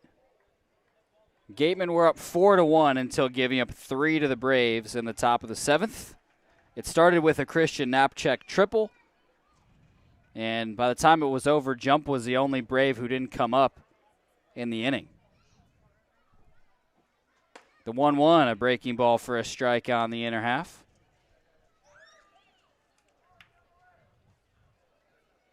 That's the pitch that Skilport needs to get into the strike zone if he wants to have success. He's done it so well this season, ever since his first outing in Bourne very early in the year. The 1-2, ground up the middle, past the glove of Skilport, skips over to Jarvis, who tries to barehand it but loses control. Jump safe at first to lead off the 8th. That's the leading run on first for the Bourne Braves. And that's just a bad break. A slow roller up the middle. If it got past the mound without being redirected, would have been an easy play for Jarvis, but instead it hits the front of the mound, takes a hard left, and Jarvis really never had a chance at it after a tough kick on a ball that ate up Hunter Jump. turns into an infield single, and the leadoff man aboard once again for the Braves. Brings Christian Knapczyk up, who just tripled in the last inning. Shows bunt and pushes it foul. Went off of home plate and then just to the left of the third base line. Knapczyk 2 for 3. Scored after his triple to lead off the 7th. Cameron James well up in the grass from third. The 0-1, Knapczyk shows bunt again, pulls back as the pitch missed well inside. Right now, Skillport just not staying on top of that breaking ball. You see him getting underneath it. That's why he's missing high. He's missing inside to left-hand batters. And needs to make sure that he can continue pulling down on that baseball. A throw to first to check on jump. Nobody out in the top of the 8th. Jump on first in a tie game. Knapczyk at the plate.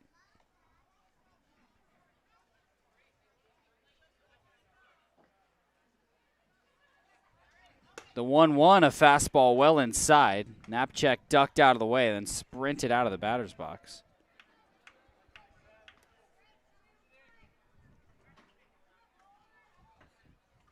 Two balls and a strike to Knapczyk, the second baseman out of Louisville.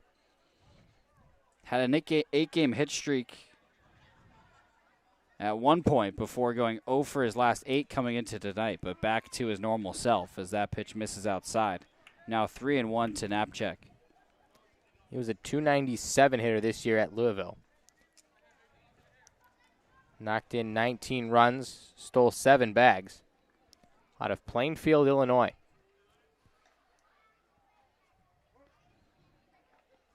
Has a 3-1 hitters count. Here's the pitch. Check swing. He did not go around. Pitch missed low for ball 4. And there are now runners on first and second. Still nobody out in the top of the 8th. A tie game at Spillane Field. The Braves storming back in the 7th with 3 runs and now looking to take the lead in the 8th. And I'll tell you what, Nick, Skillport does not look like himself on the mound. He doesn't, and I think Carlejo recognizes that. He's out of the dugout, and they'll talk it over on the mound. I wouldn't be surprised to see him make a change here. It hasn't been that many batters for Hunter Skillport, certainly not as many as he normally goes or as he's capable of going. And it's been that way his last couple of outings. He just has looked a little bit off, and I'm not sure what it is. And that's the point I was trying to make about the fatigue. It's just we're late in the season, coming straight here from the spring season. And for a pitcher especially, I mean, you don't get tired as a defensive player quite as quickly or at the plate quite as quickly over the course of a season. But as a pitcher, taking care of your arm is so important. And it just looks to me like Skillport, he's getting tired out there. And rightfully so. It's been a long season for him. He's one of the few pitchers that stuck around all season here on the Cape. And as the home plate umpire, Jim Canseco, goes out to break up the mound conference, I think he's telling Carlejo that he wants to stay in the game. That's obviously what he did. Is the pitching coach for the Gatemen will return to the dugout. You're right, absolutely right, Jack. Skillport just doesn't look like himself. See if he can recapture some of it with nobody out in the top of the 8th. 2 runners on. Agnos showing bunt as Skillport steps off. First and third up for Wareham. Not to take anything away, though, from what he's done this season. The numbers are still great across the board. One of 5 guys chosen as an all-star for the Gatemen this season, and he's been brilliant from start to finish. First pitch to Agnos outside. Showed bunt, pulled back. 1-0. Agnos, a double in the second, then grounded into a double play to retire the side in the 4th, and walked and scored in the 7th.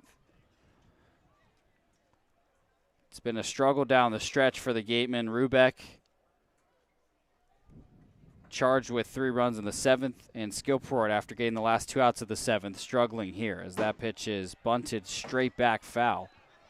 Lands on top of the press box. Jammed up Agnos, and he was down to a knee in the batter's box, slow to get to his feet. Agnos out of East Carolina. His brother also played baseball at ECU. Jake, a 4th-round pick of the New York Yankees a few years ago. He was a pitcher. Holds the conference single-season strikeout record. Skillport to look at second. The 1-1, Agnos pulls back a bunt and takes a strike. That's big. Now 2 strikes on Agnos, and the bunt might be off the table for the third baseman. Well, we've seen someone try it with 2 strikes once this year. I don't advise it. It didn't work. And for Agnos, that's not what you want to do. You can't take a strike when you're squared around to bunt. And now he's in a hole, 1-2. 2 runners on, nobody out. Tie game in the top of the 8th. Here's a big 1-2 pitch. Swing and a miss. Got him with a high outside fastball. 1 away in the 8th. A great bounce-back batter from Skillport. Got a little bit of help from Agnos as he couldn't get the bunt down, but knew exactly what he needed to do with 2 strikes. That high fastball had Agnos reaching for it, and it's out number 1 in the inning. And the Braves are going to bring in a pinch hitter, Colby Thomas. The sophomore from Mercer replaces Peter Burns. Burns is catching, so it'll be interesting to see who the Braves use to catch to close out the game. But for now, getting a righty-lefty matchup after Burns was 0 for 3 with 3 strikeouts. And the first pitch to Thomas is a breaking ball outside for ball 1. Thomas hitting .202, 4 home runs and 13 RBIs on the season. Well, my guess in terms of a catcher is they bring in John Garcia next inning. He's the other guy listed as a catcher on the roster, but we've also seen Dalton rushing behind the plate. Right.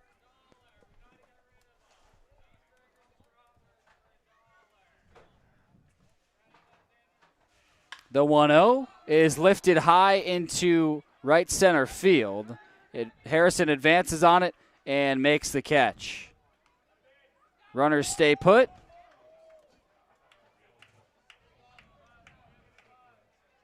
So 2 big outs for Skillport. And there are runners on first and second with 2 away in the top of the 8th. A tie game, and Dalton Rushing, one of the Braves' best hitters, heading to the plate. Rushing, after replacing Lucas Costello, an RBI single in the 7th, ended up scoring later in the inning. And he is now 6 for 11 against Wareham.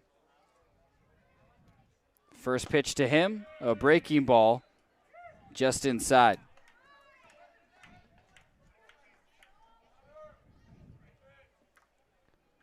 Skillport gave up a base hit and a walk to start the 8th, then a strikeout and a flyout. Gives him a chance to get out of trouble. 2 on, 2 out in a tie game. The 1-0 to Rushing, a breaking ball that nearly hit him. And it did. And it did. No, it didn't. Well, it did. Rushing thinks it did. And he didn't get the call. That's surprising. Normally when a hitter says a pitch hits them, they do not get a lot of resistance from the home plate umpire.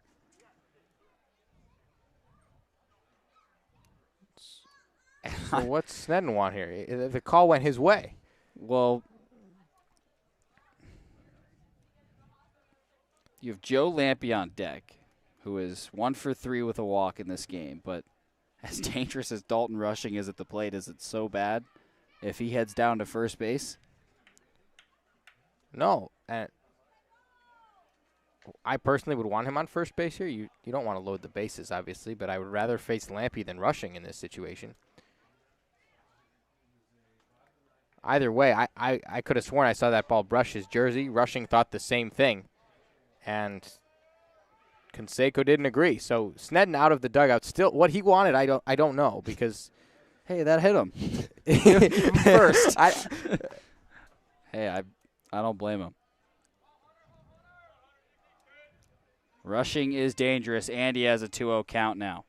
Here's the pitch. A breaking ball for a strike on the outer half. That is a confident breaking ball from Skillport. Well, why not? You were supposed to have just put rushing on base. You get your life back. You get a chance to go at him again. Why not take a chance? It's 2-1 now to the big man out of Louisville. Skillport working from the belt. A look at second. That's where Hunter Jump is. Now he delivers a fastball for a strike. 2 balls and 2 strikes on rushing.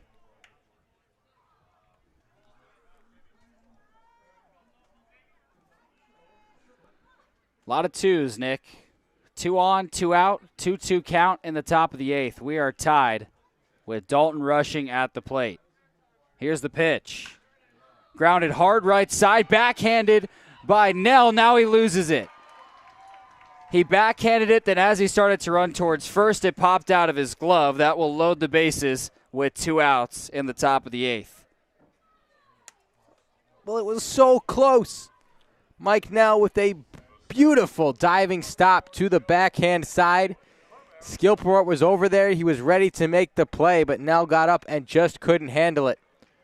Rushing is aboard. More importantly, the bases are loaded and the top of the order for the Braves coming up. A tough break for Mike Nell. Nearly had the 3rd out. And now Joe Lampe, the leadoff man for the Braves tonight, at the plate. First pitch to him, fastball inside, a hit him. Bourne Braves lead 5-4 after Joe Lampe is hit by a pitch. 4 straight runs for the Braves. Well, it was only a matter of time. Skillport having trouble staying under both the fastball and the breaking ball, and when that happens to a left-handed pitcher, it starts to run high on the left-handed hitters. It runs inside on the left-hand hitters, and you saw it happen to Rushing. And then right there, Joe Lampe, grazed by a pitch. He's put on first base, and a run comes home to give the Braves the lead. Now Max Anderson at the plate takes a strike, 0-1. Bases still loaded, 2 away in the top of the 8th. The Braves now in front for the first time since the top of the 1st. 5-4. Anderson is 1 for 4 with a base hit in the 7th. That pitch a breaking ball for a strike, 0-2.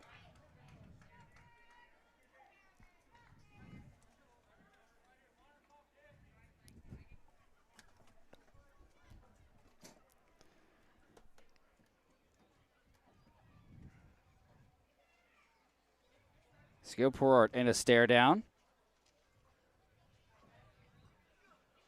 Now set at the belt. The 0-2 chopped foul at Wareham's dugout. The Braves with 3 runs in the 7th and another here in the 8th have a 5-4 lead. The team the Gatemen have yet to beat this season. And it was looking great up until the last inning. Now they'll have to play from behind, but how many runs will it be? The 0-2, a fastball outside. And you would love to limit the damage here if you're Skillport to just a run.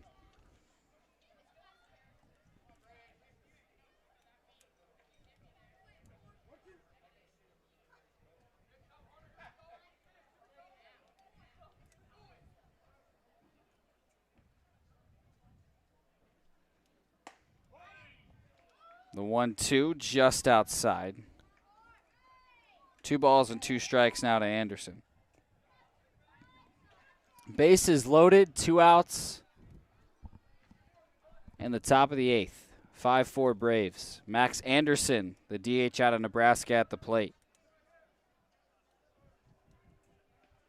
Here's the 2-2. Chopper up the middle. Skillport has it and flips it to first for the out.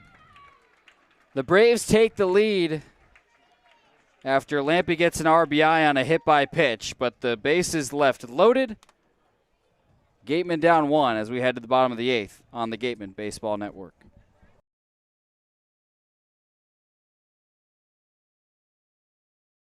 Catchers aren't the only ones protecting home. With Rogers Gray, you have more coastal homeowners insurance options and a true expertise in their people. Protect your home with Rogers Gray. Rogers Gray is a proud sponsor of the Cape Cod Baseball League. Learn more at rogersgray.com. The Gateway Tavern, located on Marion Road in Wareham, offers an extensive but not exhaustive array of menu choices. They search for the finest in foods, ranging from garden fresh produce to hand-selected seafood, and have special menus that change daily. The Gateway Tavern is proud to be the official helmet of the Wareham Gatemen.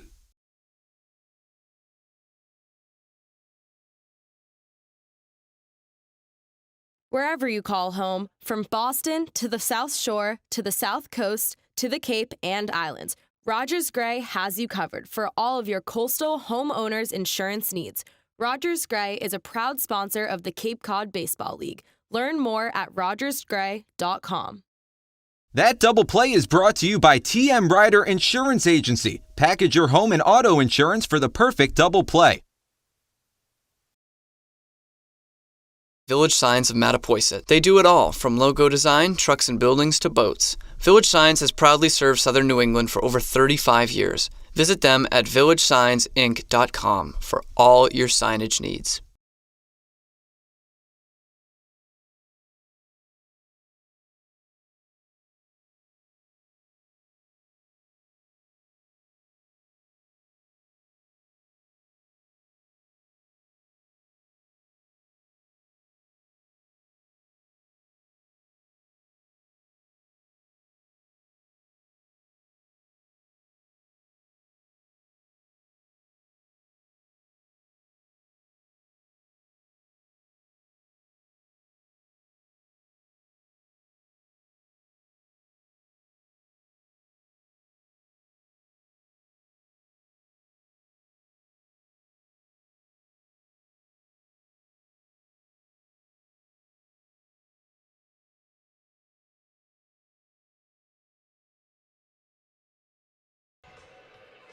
Bourne Braves in front, 5-4 as we enter the bottom of the eighth. Jack Sadighian, Nick Magas.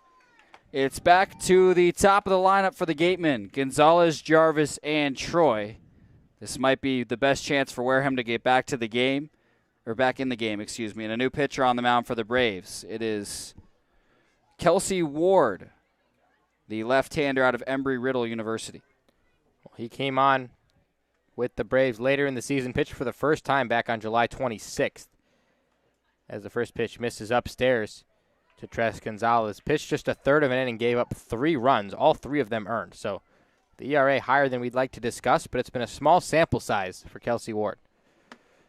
The 1-0, grounded up the middle, base hit. Now a 12-game hit streak for Tres Gonzalez. And that's the tying run on first for the Gatemen to lead off the bottom of the eighth. Jim Jarvis coming to the plate. Well, it is just up the middle time and time again from Tres Gonzalez. He waited about as long as he could in this game to extend that hit streak, but he did it in the eighth. That's as good as doing it in the first, and in an important spot, the Gatemen have the leadoff man on base. First pitch to Jarvis is lifted to right field. That will back up Colby Thomas. Now he comes in to make the catch. 1 away in the bottom of the eighth. Tres Gonzalez still on first. Colby Thomas, a defensive replacement out in right field. Dalton Rushing comes in behind the plate for the Braves. And some switching on the defensive side with Ward coming to the mound. Now, Gonzalez on first base has stolen 7 bases on the season, and this is a situation where I wouldn't be shocked if they try and send him. The first pitch to Troy, a fastball upstairs. Rushing certainly aware from that. It's squared up to try and back pick to first, but thought better of it, holding on to the ball behind the plate. Well, Rushing is not a catcher. He's an infielder at Louisville, plays a lot of first base, and really has just started catching this Cape League season. That pitch, a breaking ball for a strike on the low inside corner. A ball and a strike to Troy. It's 5-4 Braves in the bottom of the eighth. They've scored 4 unanswered to storm back ahead of the Gatemen.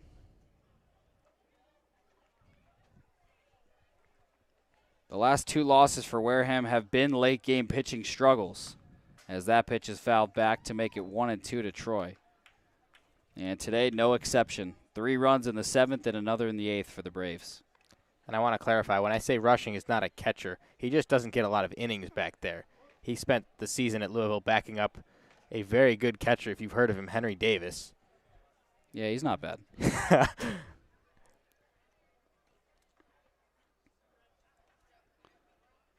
The 1-2 ripped foul over the third base side.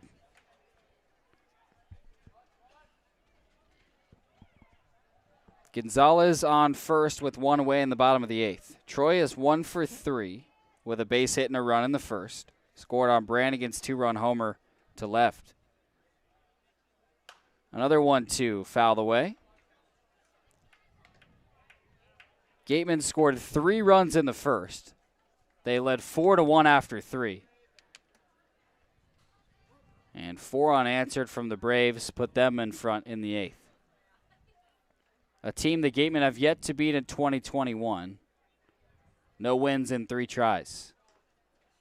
The 1-2, a breaking ball inside. Gonzalez heading for second. The throw is into center field.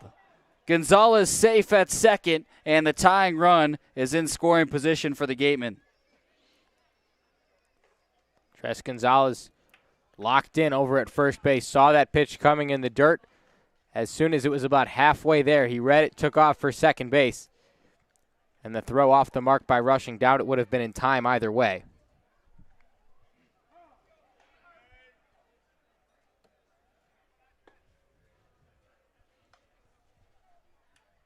That one ruled a wild pitch.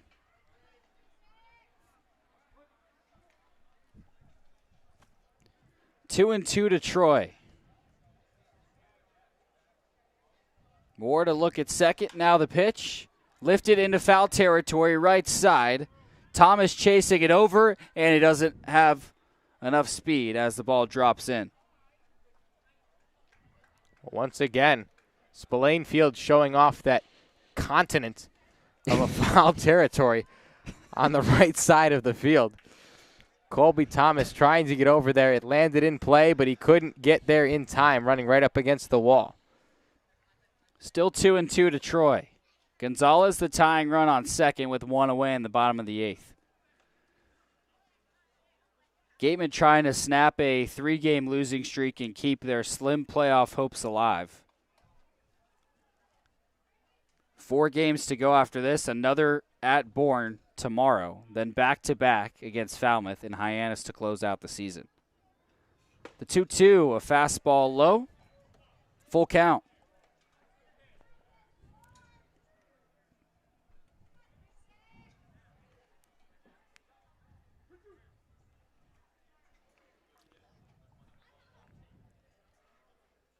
Troy wagging the bat in front of his body, now over his right shoulder. Payoff pitch popped up. That's behind the plate. Rushing, backing up. Does he have a play at the fence? And it drops in behind him. Not sure if Rushing misread that, but he overran it towards the fence directly behind home plate, and Troy continues to stay alive, still with the full count. Well, when you see a catcher miss that play, that's where it goes. It lands behind them. The backspin on that ball takes it toward the infield. And Troy sent it high up into the air. They always tell you as a catcher, play that ball farther toward the field than you think it's going to be. And Rushing, unable to make that catch. Another payoff. Skied again in foul territory. This one in front of the Bourne dugout. Rushing makes the catch this time. Just reaches out and grabs the baseball. Well, that time Rushing overplayed it in the other direction. He actually underran that one and then had to go out and stab it in front of him at the last second. He knew the mistake he made, though, and wasn't about to make it again. So got behind the ball and on take 2 gets the out. Tommy Troy retired. That's a big out. Now 2 away in the bottom of the 8th. Gonzalez the tying run, waiting patiently with 2 feet on second base. And Mike Roberts, the Bourne Braves manager, heading to the mound to talk to Kelsey Ward. Or excuse me, still on the Katuitt game. Harvey Shapiro, the manager for the Braves. So many mound visits from Mike Roberts. I know. A lot of mound visits from Roberts yesterday. I just kind of looked at you. I was like, is that his name? Are there 2 managers in the Cape League named Mike Roberts? Anyway, Braves are going to make a pitching change. We'll tell you about the new pitcher when we come back. Tying run on second for the Gatemen. Don't go anywhere.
(5-4) Braves. The Gatemen have the tying run on second base with 2 outs in the bottom of the 8th. Jack Sadighian, Nick Magas.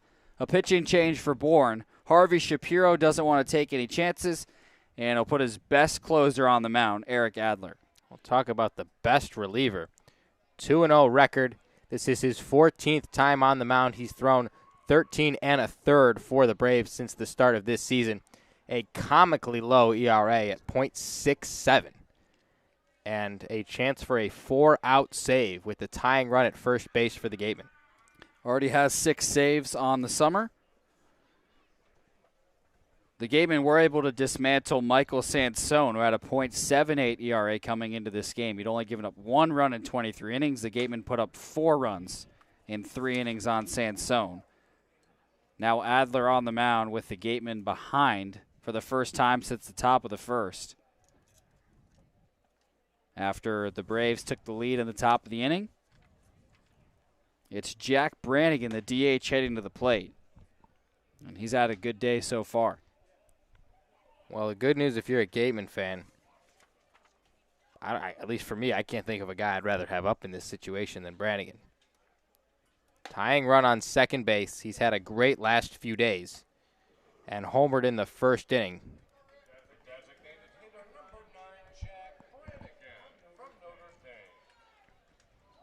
Well, here we go, Nick.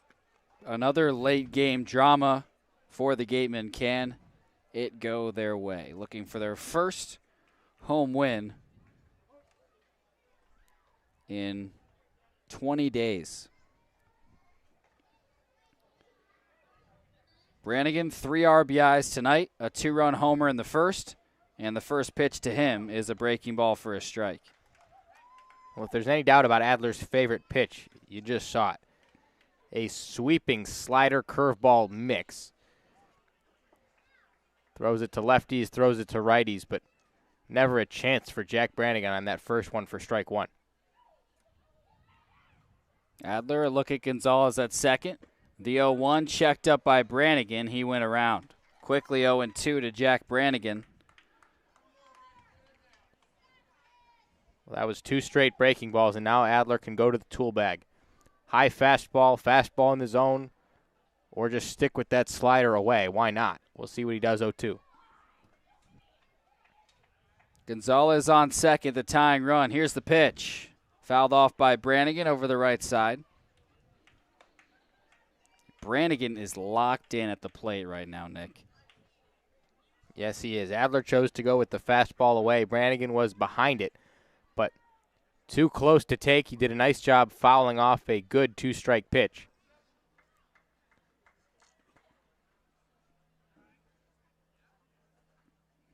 Adler working from the letters. Another 0-2. Grounded up the middle. It's taken by Schobel. His throw to first is in time. The Braves hang on to a 5-4 lead. Gatemen leave the tying run in scoring position, and we head to the 9th on the Gatemen Baseball Network.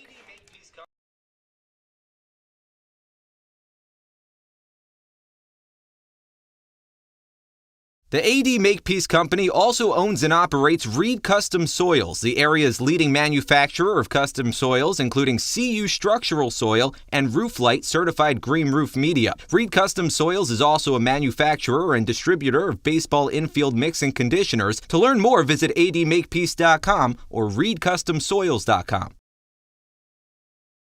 The 99 Restaurant and Pub is proud to be a sponsor of the Cape Cod Baseball League. Visit your local 99 and try their famous colossal lobster rolls.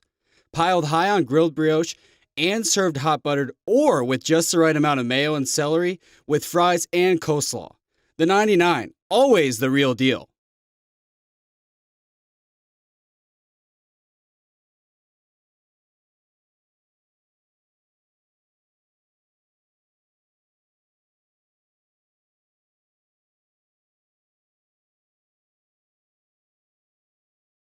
Badger Sport is a leading provider of superior quality team uniforms and performance athletic wear, including performance t-shirts, fleeces, shorts, and pants. From the fields to the stands and at every practice along the way, Founders Sport Group makes authentic, quality apparel accessible at the speed of the sport. Visit foundersport.com today. Cape Cod Coca-Cola thanks you for supporting the Cape Cod Baseball League and for refreshing yourself with ice-cold Coca-Cola products. Please remember to recycle your empty bottles, cans, and all other recyclable materials. It takes only 6 recycled plastic bottles to make a new baseball cap.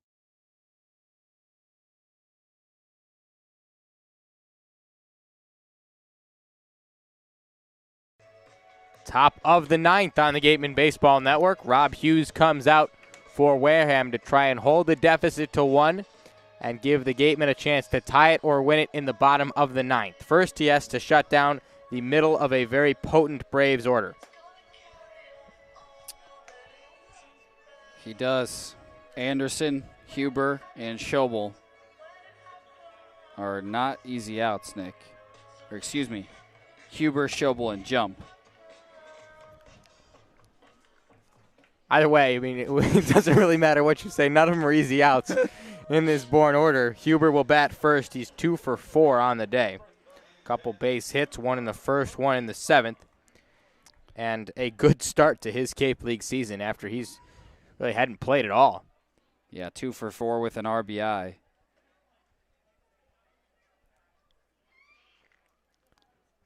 Quick step back wind up from Rob Hughes and delivers a first pitch fastball, misses high and tight. Been a lot of damage done. The first 3 hitters and the bottom 4 hitters for the Braves. AKA most of their lineup.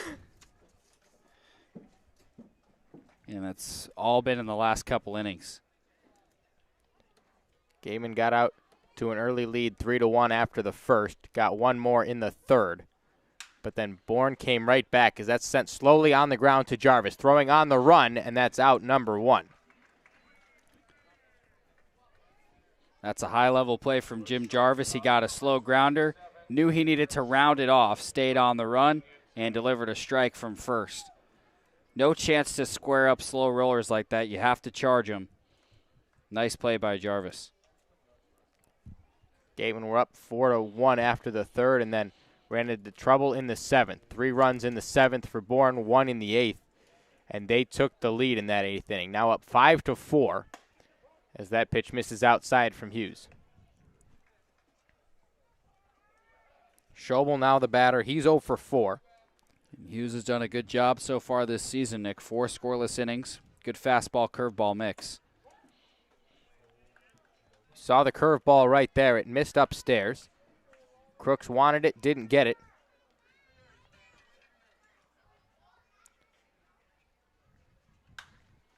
That's popped up on the first base side. It will drift into foul territory. Mike Nell over there, and he can't make the catch.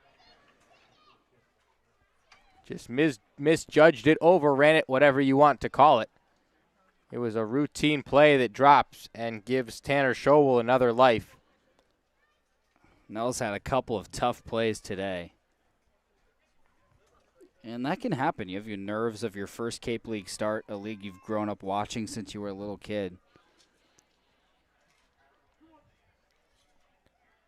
Doesn't seem like the nerves have been there for most of tonight, but just a tough break for Rob Hughes. Well, he's had a couple of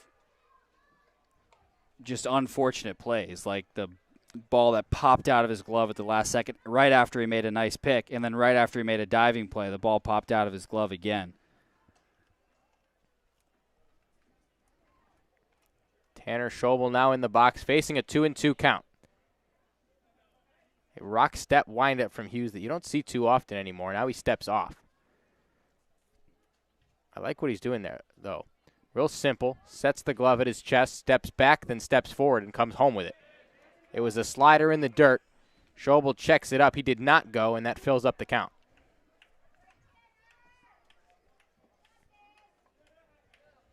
Schobel out of Williamsburg, Virginia. 279 hitter at Virginia Tech this season. 7 home runs, 33 RBI as the payoff pitch is drilled foul down the left field line. Schobel turned on that. Oh, did he ever?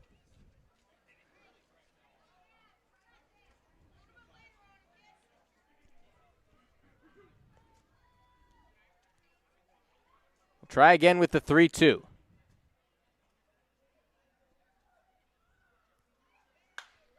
Popped up first base side once again. This one should get out of play, and it will.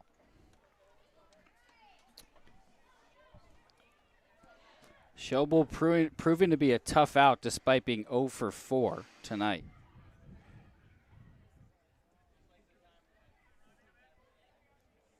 This is the part of the order to get out. You've got Schobel and then jump on deck, who's 1 for 4, and then once you get to Napchek and down, some guys having some big games.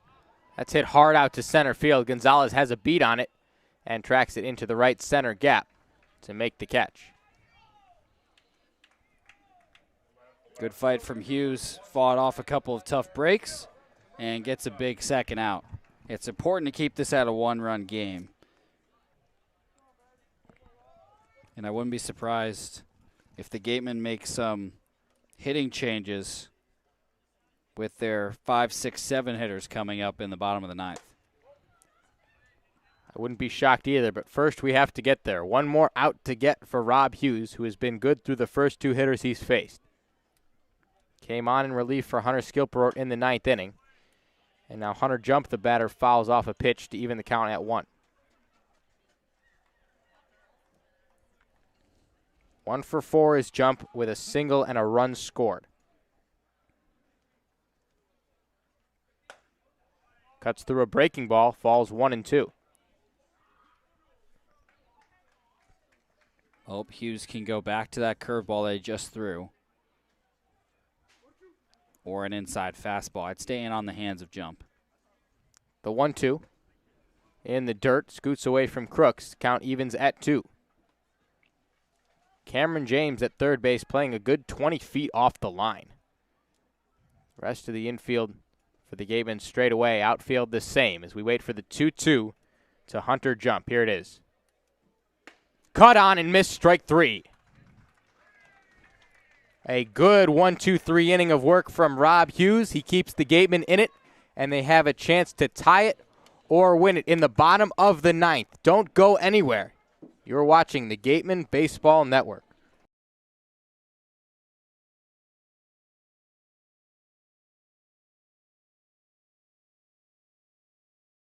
South Coast Health Operators of Charlton Memorial, St. Luke's, and Toby Hospitals delivers an unmatched combination of clinical excellence with a personal touch. They are proud to serve as Southeastern Massachusetts and Rhode Island's only not-for-profit health system, as well as the region's largest employer. South Coast Healthcare, plus something more.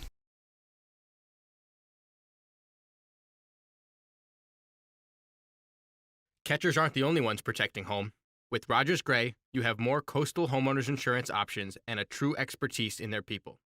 Protect your home with Rogers Gray. Rogers Gray is a proud sponsor of the Cape Cod Baseball League. Learn more at rogersgray.com.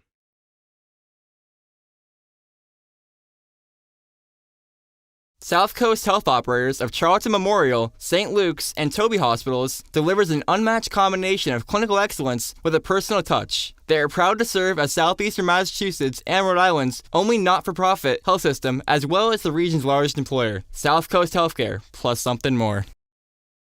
The law firm of Lang, Exafaris & Bullard, providing families and businesses in the greater New Bedford community with legal services for 40 years.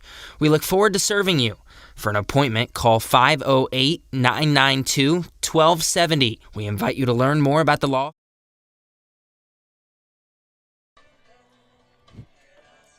Here we go, bottom of the 9th inning. Nick Magas and Jack Sadighian here with you for the last time tonight on the Gatemen Baseball Network. Gatemen down 5-4 in this ball game as we start their half of the 9th inning. They're looking to tie it. They're looking to win it, but they need at least one here to avoid dropping their 4th game this season to the Braves. Eric Adler, the right-hander out of Wake Forest, stands in their way. And he's a good one to have on the mound if you're a Brave fan. 6 saves already this season. Got the last out in the 8th. Expect some changes for the Gatemen over these first 3 hitters. Cameron James in the box now. He started the game for the Gatemen. Callum Clark will pinch hit next. He's on deck, and then it looks like Jimmy Crooks has a bat in hand. He's the normal 7-hitter for Wareham. The first pitch breaking ball got over the plate to James.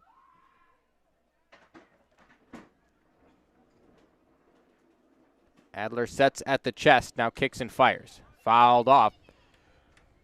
And he's ahead of Cameron James. No balls, 2 strikes. Well, James had a tough night, 0 for 3 with a couple strikeouts, but has been playing well recently. And when you're trying to come from behind, a leadoff base runner is one of the biggest factors that helps. Adler came on after Ward got 2 outs in the 8th. He retired Jack Brannigan by way of the ground out and now comes out again for the 9th. Here's the 0-2 to James. Cut on and missed, strike 3. Blew a fastball on the outer third right by Cameron James. That's just such a good pitch because he uses that sweeping slider. And so if you're sitting back thinking he might throw the breaking ball, you're probably going to swing at a fastball outside.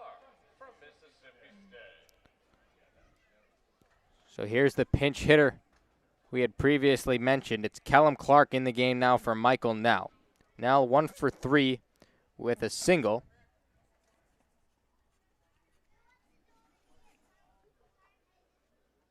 And now Clark stands in the left-hand batter's box. Swings and misses at the first pitch. A fastball right about hand high.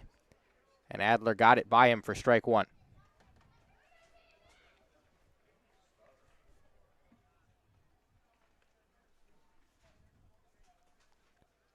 Here's the 0-1 from Adler. Fastball right there is strike 2. Clark, a .208 hitter on the season, still looking for his first Cape League home run. I'll take it right now.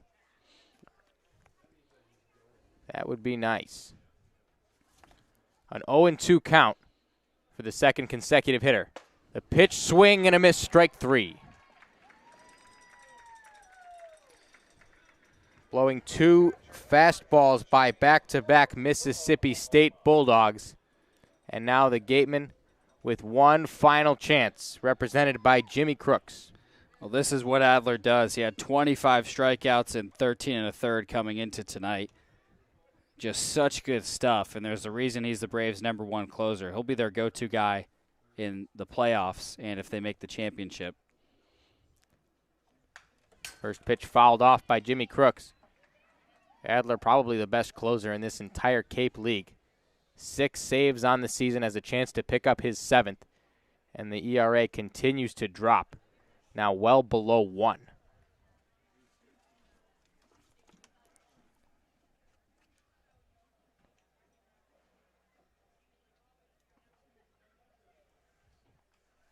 Jimmy Crooks, the batter, with an 0-1 count.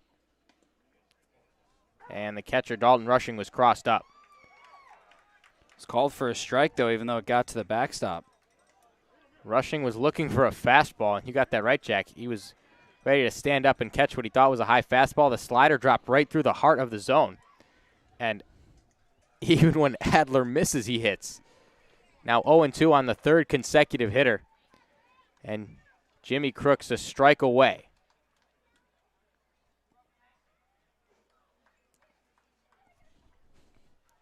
Two outs, nobody on. And the pitch fouled off.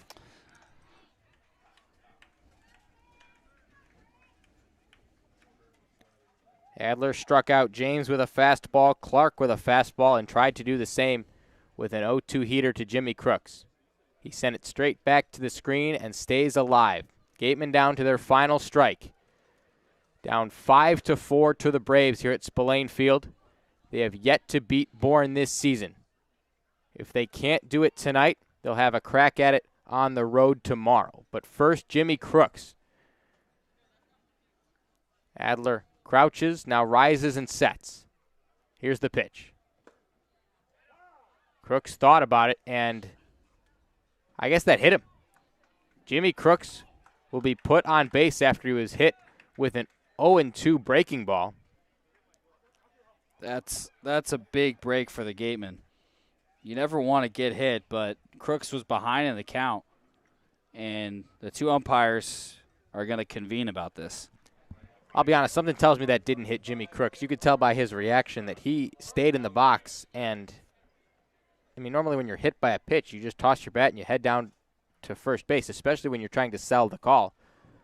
But Crooks looked confused. He takes his base without a complaint. And the Braves dugout, who's up in arms over that call. Dalton rushing, the catcher coaxing Harvey Shapiro back into the dugout.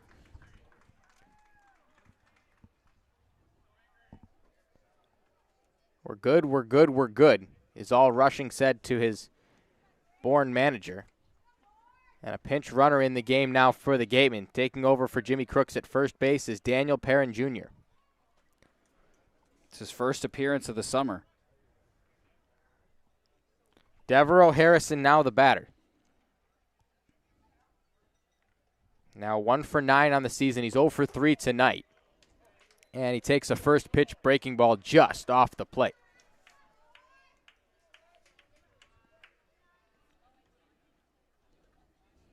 Adler with 1 out to get for the Braves. They lead it 5-4. Gatemen with the winning run at the plate, though, represented by Devereaux Harrison. The 1-0 pitch is a fastball on the outer third. No disrespect to Devereaux, but I'm surprised the Gatemen don't bring in a pinch hitter here. He's struggled so far at the plate today. A righty-righty matchup, no less, as the 1-1 to Harrison is a strike. Adler going right back after that same spot, the outer third. Harrison lays off, and another Gateman at the plate now with 2 strikes. Perrin gets a lead off of first base. It's a short lead. Adler pays him no mind and comes home. Called strike 3, that's the ball game. The Gatemen, who got out to an early lead, led it 4-1 after 3, dropped their 4th consecutive ball game, this time to the first place Braves. They come into Spillane Field, win it 5-4. Thank you for joining us tonight on the Gatemen Baseball Network. Don't go anywhere. We'll break it all down for you on the post-game show. Back in a moment.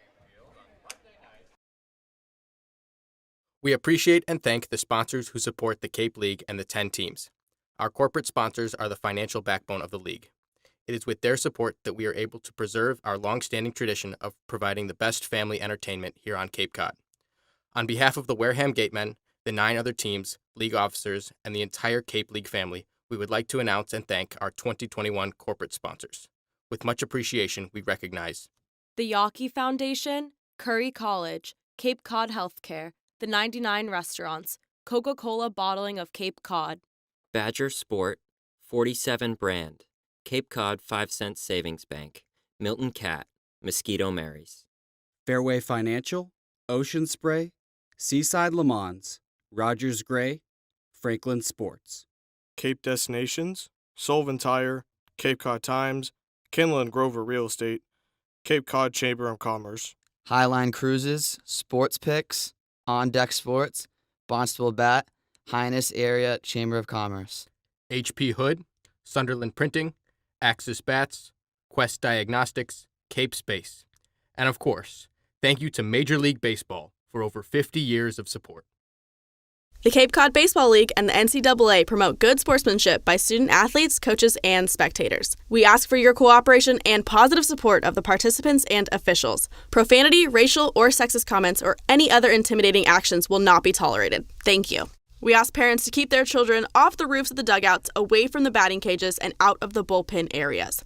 Please throw rubbish into the barrels and recycle the aluminum cans in special bins located around the park. Ladies and gentlemen, state law prohibits the use of any tobacco product on school property. Thanks for keeping us in compliance. Cameras and video cameras are permitted inside Spillane Field for personal photos but cannot be used to reproduce the game, players, or on-field events without the express written permission of the Wareham Gatemen. Use of camera or video equipment must not interfere with other fans' enjoyment of the game.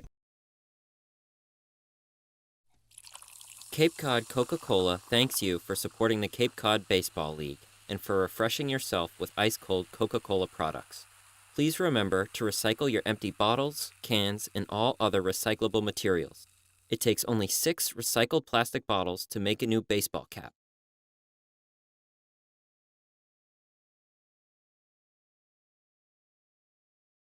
Badger Sport is a leading provider of superior quality team uniforms and performance athletic wear, including performance t-shirts, fleeces, shorts, and pants.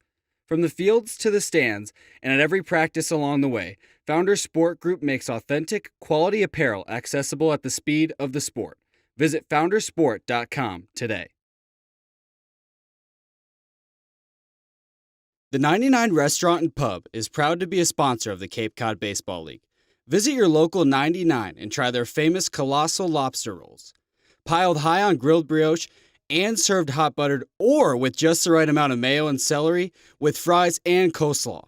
The 99, always the real deal. Baseball Factory is a company specializing in player development and college placement of high school baseball players. We care about guiding players to a college that is the perfect fit. Give us a call at 877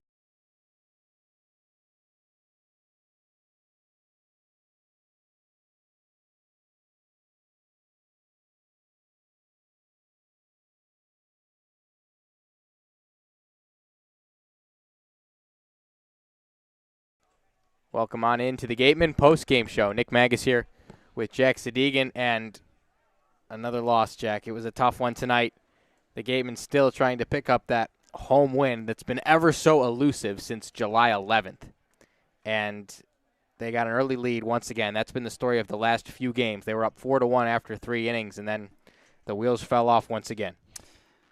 It's tough because there are a lot of positives to take away from these games, but the Gatemen can just can't find a way to get a win over this 4-game losing streak. It's been a few late-game collapses, 2 in the 8th inning. This time it was a 7th inning and then another run in the 8th against the Braves. And it's a tough pill to swallow because Wareham is in every single game they play in, but it just hasn't fallen the Gatemen's way so far this summer. And tonight was yet another example, Nick. Well, you talk about some of those positives, Jack. We'll go there first. And I think the first one we need to talk about is Mac Anglin, who started on the mound, had his longest outing of the year, and did exactly what he needed to do in the early stretch of the ballgame for Wareham. Yeah, his longest outing of the season, 4 2/3. He did a great job. He only gave up 1 run that ended up being unearned after Kern struggled with the ball in right field. But more of the same from Anglin, just dominating on the mound. He did a great job. And then a couple other things early in the game. Bottom of the first inning, Jarvis with his 3rd home run of the year. To be honest, did not think we'd be saying that once this season, let alone 3 times now, all of them in the last 3 weeks, or last few days, and then Brannigan coming up doing the same thing. We'll step out for a moment, though. We'll send it down to our sideline reporter, Julia Joseph.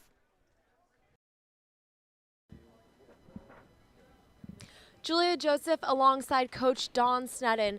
Coach, you started out the game tonight, 2-run homer by Brannigan. Mac England pitched a great 4 2/3 innings. Where did you start to see things kind of fall apart? Well, it's the 7th, 8th inning. It's happened before, and we just can't seem to get out of that. They get to a clutch hit, and we walk a guy, and then, ball off of glove type thing. It's frustrating for the players and for myself. It just seemed to happen that the last 3-4 games, the same things happened. Mm-hmm. That 7th inning was tough. The Braves scored 3 runs on you guys. Tommy Troy missed a couple out at second. Where do you think the disconnect is in those later innings? I have no idea. I mean, if I did, I'd correct them on that stuff. It's baseball. Stuff happens, and it just happens. So you can't go back and recreate things or practice on anything. It's just the way the baseball game goes, and that's why we like it. It's so unpredictable. You guys face the Braves again tomorrow. What can you bring to the table that you didn't bring tonight?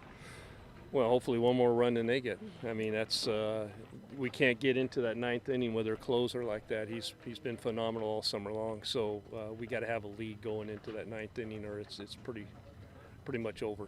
Thank you, Coach. Okay, thanks. Back to you guys. Thanks, Julia. As we were saying before the break, Jarvis and Brannigan both with home runs in the first inning. That put them out to an early lead. They got an insurance run in the third. Tres Gonzalez scored as well. He ultimately made an 11-game hit streak 12. That's to name just a few of the positives for the Gatemens tonight.